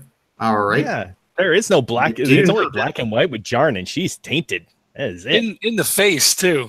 I know. I wanted to be like, just so you know, this isn't Death Watch, which means, as far as you know, which means you can die. Oh yeah, no, like could die by just murdering people because they don't give a like. People could kill you. I'm not murdering people. I'm murdering tainted people. They don't know that. That's the challenge. That's why we have McSlappy Pants next to us. That's why I made sure Kobar was good. Right. We have a witness that I've been buttering up for the last hour and a half. He's going to be our emissary. He's the new Harvest Man. I mean, you had a witness that some guy said a thing. That's kind of the challenge there. You kind of just said a thing. I'm sure one of us has a decent enough fellowship. This is It won't kill her. It'll just mate. No, it's probably going to kill her. I don't think it's going to kill her, but let's look. No, I'm just Um, cleansing her. Why is there nothing like good? She is now cleansed. I was not ready for you to like attack her immediately. That wasn't really on my list of like shit that might happen. Friggin' players. Oh, if I can retcon a little bit, I also want to make sure that everything that that Kynnoch said was also in High Gothic, just because I know that it'll piss Emmaus off. Do I have High Gothic? Hold on. No, I researched. You're the only one without it. What's it saying? So I'm looking at frozen, looking at my eyes are darting around. All right, I think I might go with this. Luckily, the guy, the acolyte next to me also speaks High Gothic. Right. So I'm at least he knows what the fuck you said. Wait, where are wounds? God damn it. On so her if that's face. the case, then I have no idea what's going on. I just know about the lips. So I don't know that you've said she's tainted. All I know is you started shouting. You know nothing.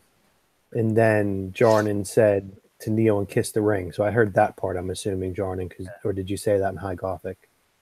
Oh no, I didn't say that was not Gothic at all. So Kynnoch comes in, starts yelling some stuff, and then Jarnan tells her to kiss the ring and blast her. Then that's all I know, and I'm frozen. So, Yeah. but is High Gothic completely different than Low Gothic? Like, would he be able to understand parts of it? There has to be some sort of linguistic base that's the same, right? It's like Latin versus, I don't know, English? Old English or... Okay, well, that would be completely Or like different. Italian. Yeah, or like Latin versus, like Spanish, where it's like the base words are the same. All right, I'm going to go with this one. All right, so if you're going to do a called shot, the rules make it so that you can't just like shoot her in the face. Like you have to still roll to attack, but it is like a surprised person and all that stuff. So you get that going for you. Or I guess it's a flamer, so it's a agility test to dodge it. So it says that it is a flame, but it's used in melee like a pistol. Okay. So let me double check what the fuck that means. Cause oh man, doesn't your ballistics still suck? Yeah. I mean, luckily you'll get like a really good bonus for being point blank and everything, but yeah, I mean, there's that. You will get, if you want to try to get her in the head specifically, it's a -20 for a called shot. Trying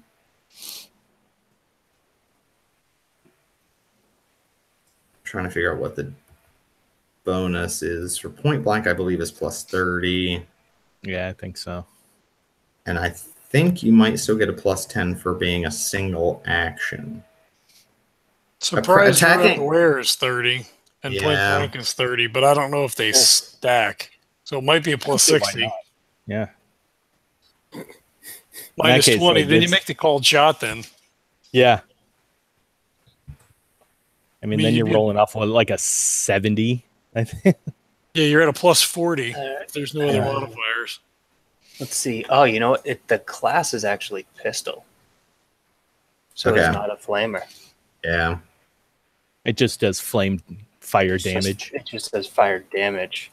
Do you have pistol as a skill?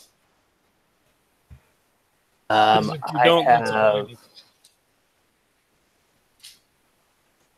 Should.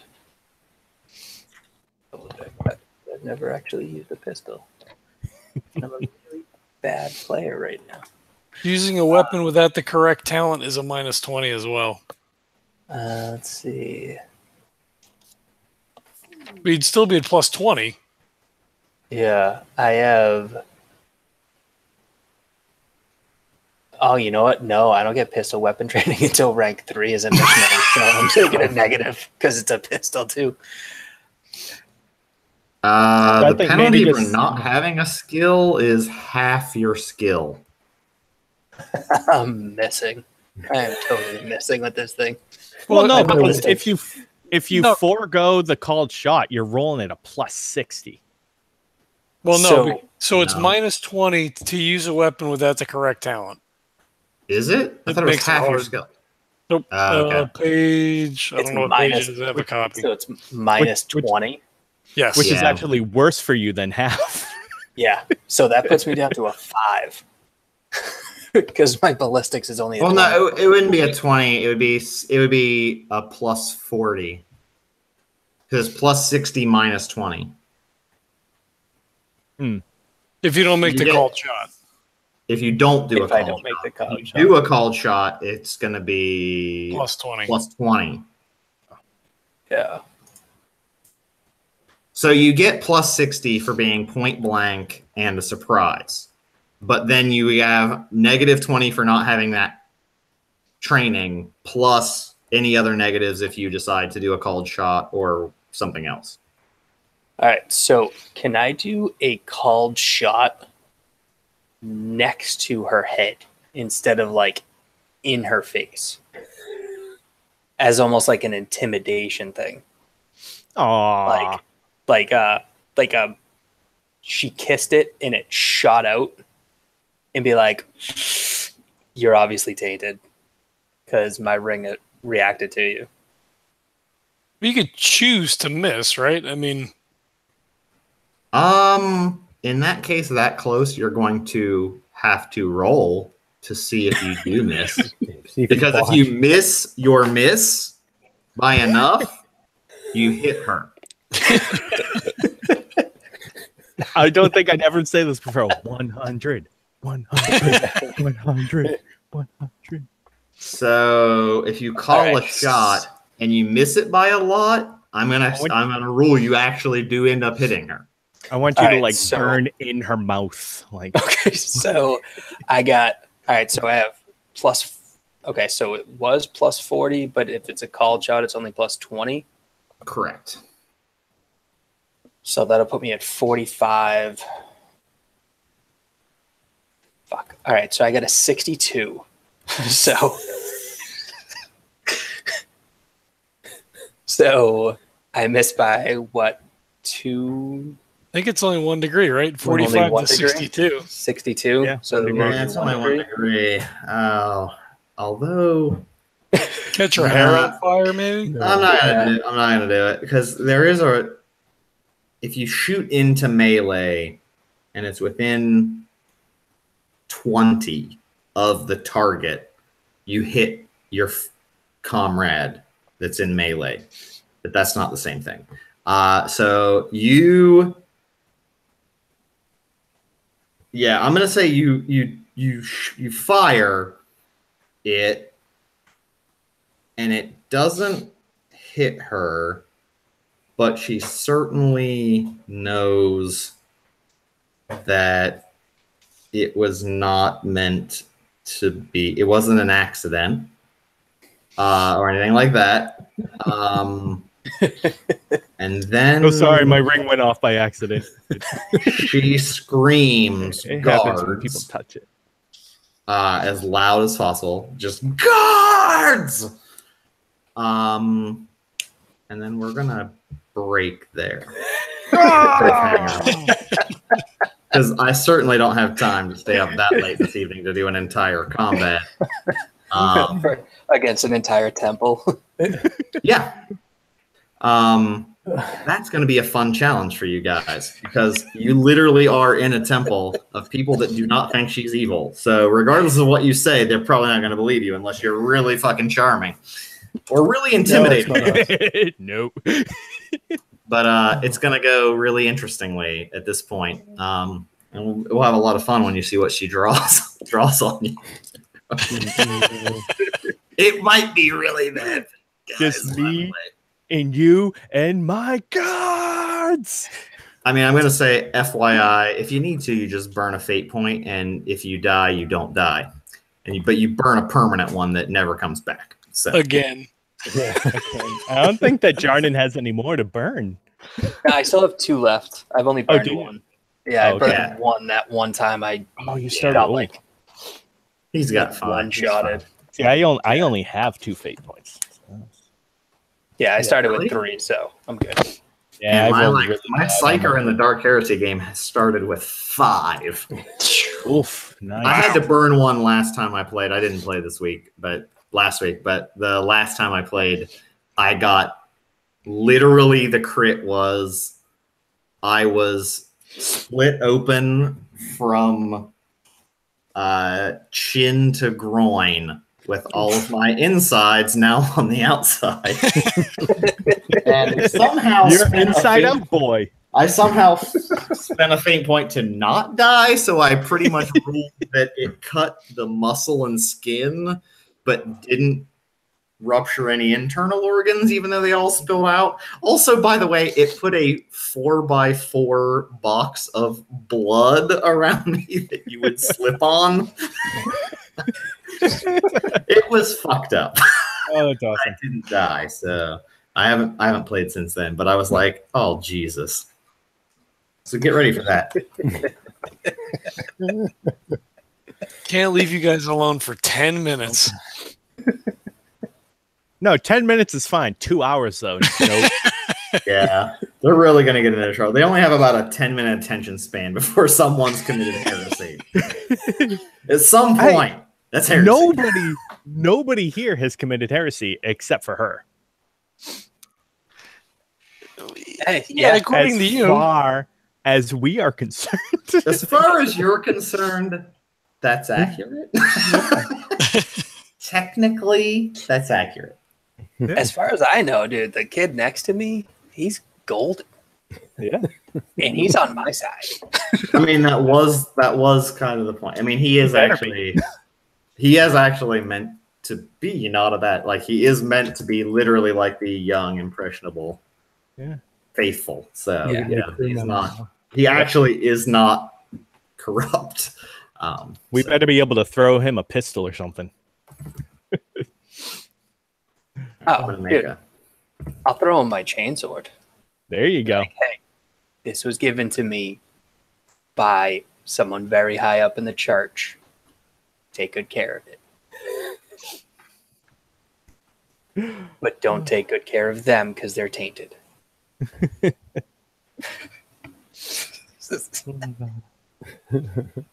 All right. I just kind of wish that.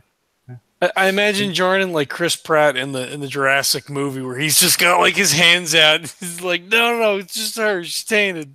Everybody back up. Oh yeah, no, that's totally happening. Like when the guards come running in, I'm gonna be like, missionary of the God Emperor. She's tainted. That's why my ring reacted to her that way. It's her fault. Good news is that they'll all have to make fear tests when they enter the room. I'm not sure that behooves you if they do make it, because then they're not just gonna they're not gonna be like, oh, there's a missionary, that's great. They're gonna be like, this fucking horrible thing is attacking my pope. Holy shit, I gotta kill these fucks. Yeah, that's fine. Also, sorry, Enos, because I think you can't be unfrozen until you're out of harm, I think you said, and you're totally in harm's way now. So the harm is, I think the harm is Kynnoch's, because that's what threw me. It's his visage, but I will give you, like, if there's things like they attacked her, so you'll get a willpower roll to see if you snap out of it. Exactly. Mm-hmm. Yeah, that's what I figured. You'll get stuff to make checks to. Yeah. You know the worst part about that? That ring only has a single charge. You can buy a new one. I can refill it. It's just like a lot to refill it. You got plenty of profit factor. Yeah. Well, actually, no. It's like it uses the same shit as my flamer. It's just a one shot, and then it takes a full round to reload it. Gotcha. That's not too bad then. Yeah, that's fine. Yeah, it's not like a huge deal. It's just Yeah. Basically shoot once every other round with it. I mean, Christ, I don't know where. I think a normal flamer takes 2 full rounds to reload. Swap the tanks out. Well, yeah. So, like, that's for fucking ever. Yeah. Most people I know just drop it. Once they if it jams, they just drop it. And they're like, fuck it, I'm done. I'll just use other weapons until I get that back. Yeah, and it's got a 6-round clip, so I mean people usually don't last that long. So we need someone, either when I snap out or one of the acolytes come in, they got to do the whole Samuel L. Jackson from Pulp Fiction screaming, "Be cool."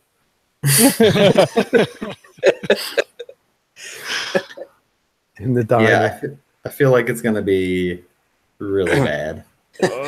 Dude, I'll just put my hand behind Kobar and shove him towards the guards and go talk to them. If you want your metal thingy back. God, don't let him make the roll. What's he rolling at? Like a 20 or a 30? Yeah, he's not rolling it much. Like 30 probably at best. So Kovar was the acolyte that originally met us from the beginning and then brought us over, yeah, right? Adelar, Kober. Okay. And then Valerian was the one that took me down, would split off from there. Yes, and he was outside. Yeah. Yes. I think it's really going to come down to who gets initiative first. It's probably not a bad thought. I think so. Jesse, we've been playing D&D for what? God, almost 10 years now, something like that. Yeah.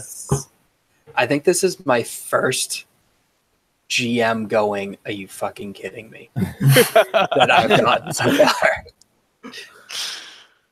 I mean, I'm not surprised, but I thought you were going for like a if she does it, then I'll it's fine. Not like if she does it, I melt her face, regardless of if she does it or not. Yeah. You know. So that's the only ring. That's the only ring that I have on my character sheet. Is a disclaimer ring. No. I know. I like double checked to be like, shit, do I have a different ring?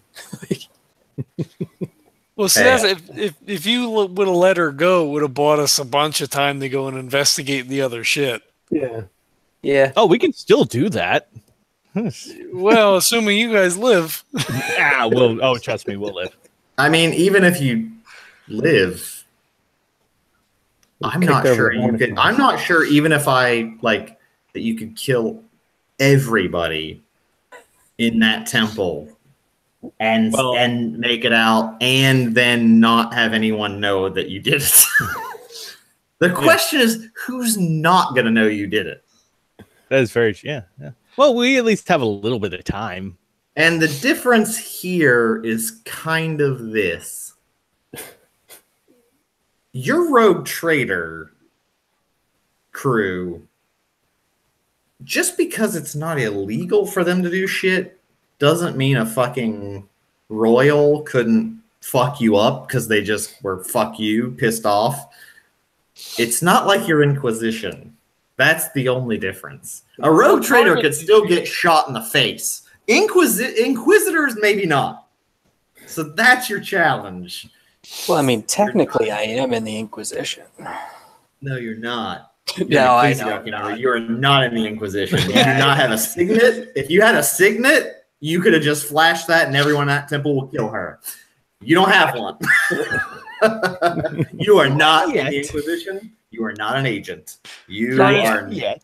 I'm just an fishes acolyte. in his pocket. He's like, oh no, wait, I got a note here. With He's like, I got this Dakota ring. I got this in a box of cereal. Is that it? Yeah, because I don't think they gave me anything from the Inquisition yet. Just that data slate. Just that data. Oh, you know what? I have that data slate with a symbol on it. You do. That's not a signet. It depends on who you ask. I mean, most people would not. I mean, people would recognize the symbol of the Inquisition. That might get you some leeway. But the actual people that can... Essentially, the idea is there is some sort of computer chip in the signets that let you determine if it's real or not. At some level, someone can verify it. Yeah. Now, if you flash it to some fucking podunk moron, maybe they're fine. Maybe they get scared and are like, yeah, whatever you say. That will depend on roles, but yeah, you certainly will have a very difficult time passing off not an official signet to anyone who has verification software and hardware. So, yeah, just so you know, it'll be an interesting session. Yeah, next one's gonna be balls to the walls. Yeah. So had a nice, pleasant talk with the Harvest Mother. Set up all kinds of it was very points. nice. I enjoyed it.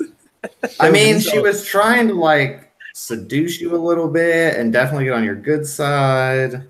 She was like, you might have been able to hook up with her. You could have had some serious. This could have been a super sexy time episode, and then her face gets melted. Yep, not anymore. Yeah. So well, only her hair got singed. I mean, Yeah, it's true. So Bessie, I'll let you. For your sake and kind of for the crew's sake, I kind of hope that you beat me for initiative, and are able to kind of settle things down first, because I think my opening move is going to be Lidless Stare. I don't even. Lidless Stare fuck shit up. Anyone who can see my eye, my warp eye, needs to make an opposed willpower test, and if they fail, then they suffer 1d10 plus 6 energy damage. Yeah. And it bypasses armor and toughness. Yeah. I should be all right. Yeah. So when I I'm think frozen, Jason was a navigator one time. I'm just Someone thinking was a navigator and did that to I'm just thinking, all bar these full of people, and it murdered like a bunch of people in one shot. So. Yeah. I'm just thinking like half the guards at least are gonna get their brains burned out. So. Well, and that may kill them too. Like regular people was a 1d10 plus 6. Yeah. On a good roll, that's more than all of my wounds. Oh yeah, I have 11. God, yeah. I could definitely. I have 11. Yeah. Yeah. I mean, it could definitely kill people. That like one shot ring did 1d10 plus 4. I thought I'd murder her if I shot her in the face. Right. No, it wouldn't have. Actually. Uh-oh. Oh, yeah. 1d10 plus 4 in the head, unless it bypasses armor and toughness. No. No. There's a 0% chance of if you Righteous Furied her. Otherwise, no. She has enough armor and toughness to at least handle one shot. She got one shot in her. Yeah. It'll be interesting. Luckily, I can use four navigator powers before I pass the fuck out. So nice. Unless I'm a real dick and I'm in between, I'm like, also she's a demon host. Which I kind of want to do because they're really hard to defeat. So at least it gives you a challenge, but dude, I think I'd rather not. I think that would be actually the best thing for us. If her guards come running in and they just see the Harvest Mother fucking sprout horns and shit, and she's just like, rah, and like, see, fucking kill her. Although two demon hosts did pretty much almost entirely wipe out our party. It's like that's how, and that when we're not that low level on Dark Heresy, like 2 of them basically fucking destroyed us because they were doing like 2d10. No, they were doing 1d10 plus 16. Holy fuck! Yeah, tell me about it. I would just be dead. I got hit once, and that's when I got cut almost in half. One shot. Like, I could burn a fate point and completely resist a demonic attack, but nice. I only have 2 fate points to burn. You can only do that twice. Yeah. So that would suck. Yeah, I probably won't make her a demon host. It doesn't really fit with the story, so it'd be fun though.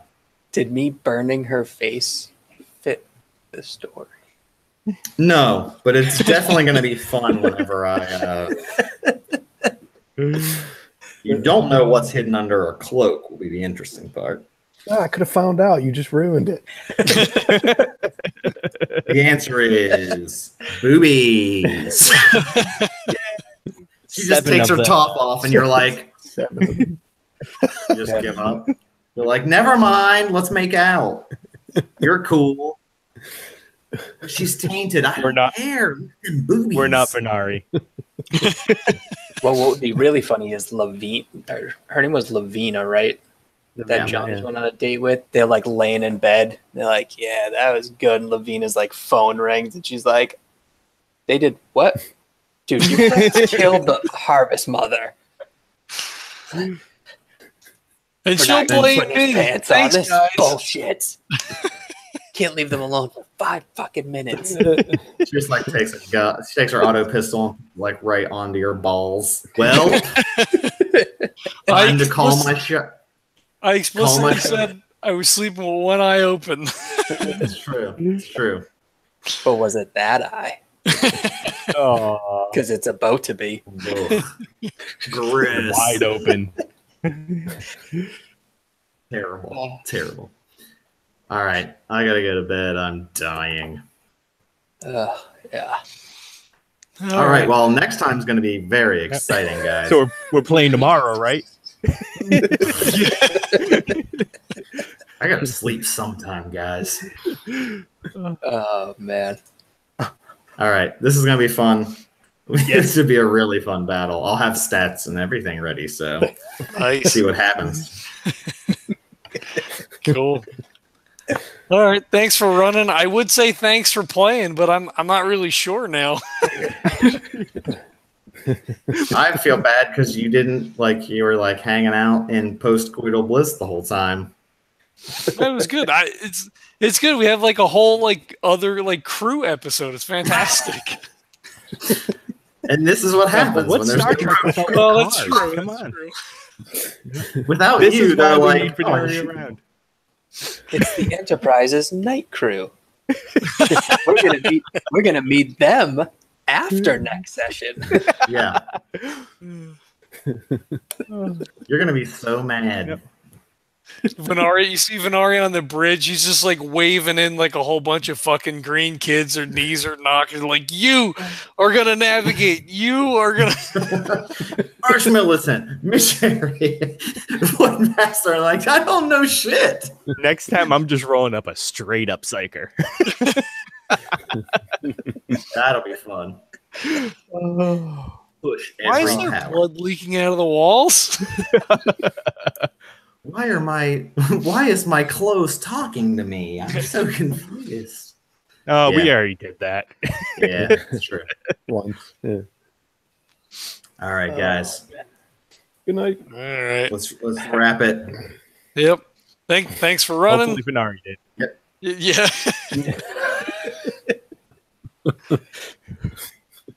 Thank you guys for playing. It was a fun session. It was cool to kind of take a back seat a little bit and kind of listen to you guys play. So that was cool for me. I'm It's amused. not funny. I'm being serious. I mean, I think it's fun.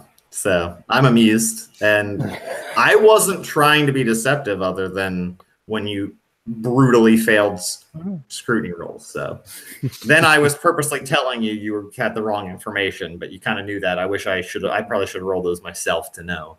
And you don't know if you failed or not, but next time. No, they're good. At least I know Bessie and John. Yeah. I mean, I feel like you people guys, usually play you with guys it. are good about not metagaming. But at the same time, yeah, we'll see what happens when all the fucking shit hits the fan at once. Yeah. Except the Royals don't show up because they have significantly better firepower than everyone else. So you might be in trouble if they showed up. We have a fast ship. Right. No, only if they knew about it and we're coming in hot SWAT style. But That would be great. Is they come out of don't warp care. and are slowly drifting to the planet, and then we're just gone. Where'd everybody go? Well, it doesn't seem like they have a good relationship with the Harvest Mother. So I think Why is they're everything probably on doing them a fire? favor. Yeah. Oh, there you go. Maybe we should make the Royals happy. I think so. We cleansed this for you. Gotta go. Hey, we lensed it welcome. and cleansed it. That's isn't that what's supposed to happen? Mhm. Yeah. All right. Well, thanks everybody for checking it out. If you like what you hear, if you like what you see, hit the likes and the subscribes. Tell your friends. We're on Facebook, Instagram, Twitter. We're all over the place. So subscribe in all the familiar places. The coffees is ready to go. It's there for you guys to try it out. Most of the people on a podcast are getting coffee in the next week or two, or whenever Neela roasts it up. Well, if some bastard didn't fucking order literally the morning after I roasted Leah's batch, they would have already been sent out. For Christ's sake. And I was like, God damn it. She just ordered it and I roasted it. And then I'm like, fuck. The next day? Come on, John. And it wasn't even all together. It was like 2 in the morning and then 2 more in the evening. I know. And I'm like, son of a bitch. What am I supposed to do with this? So don't worry, I'll do it this week. But yeah, I was like, son of a bitch. It's flying off the shelves. I know. That's a lot of bags this week. That's like twice as many that's total been sold. Nah, that's not true. We've sold more than that. But I've ordered quite a few already. Yeah, we got some others. We got, someone bought Oscar Rios a couple bags and sent it to him.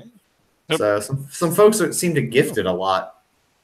I don't know what that means, but they're gifting it more than they're buying it for themselves. It's like, they're just like, in your face, drink this garbage, you idiot. That's not what they're doing. It's good goddamn coffee, and I stand by it. It shows that they care enough to buy the high quality shit for their friends. The very best. They're like, I'm not going to spend money on myself, but I'll buy this for someone I appreciate. Like a DM that's doing good things for your group. Send them some coffee. Guys, don't buy me coffee. I have so much coffee. Don't buy it from me. I mean, if you want to give me the money, I will not roast or drink that particular coffee. I'll take your money. But you're going to just send me $15. Do that. I'll fine. I won't roast it or give it to myself. I drink, a lot of the test roast stuff. So, it's fine. Do that. But okay, never mind. Send me all of the coffee from myself. And then I'll get free money. Do that all day. That's true. You can just turn around and resell it. It's true. I'll just literally, it's just going to be free money for me. Yep. We'll just mail it. Give us the address to the place that you roast them. We'll just mail it there. Yeah. And come back. It'll be easy for you. Yeah, it'd be great. Yeah. All right. I literally might fall asleep. I'm dying. Yeah. All right.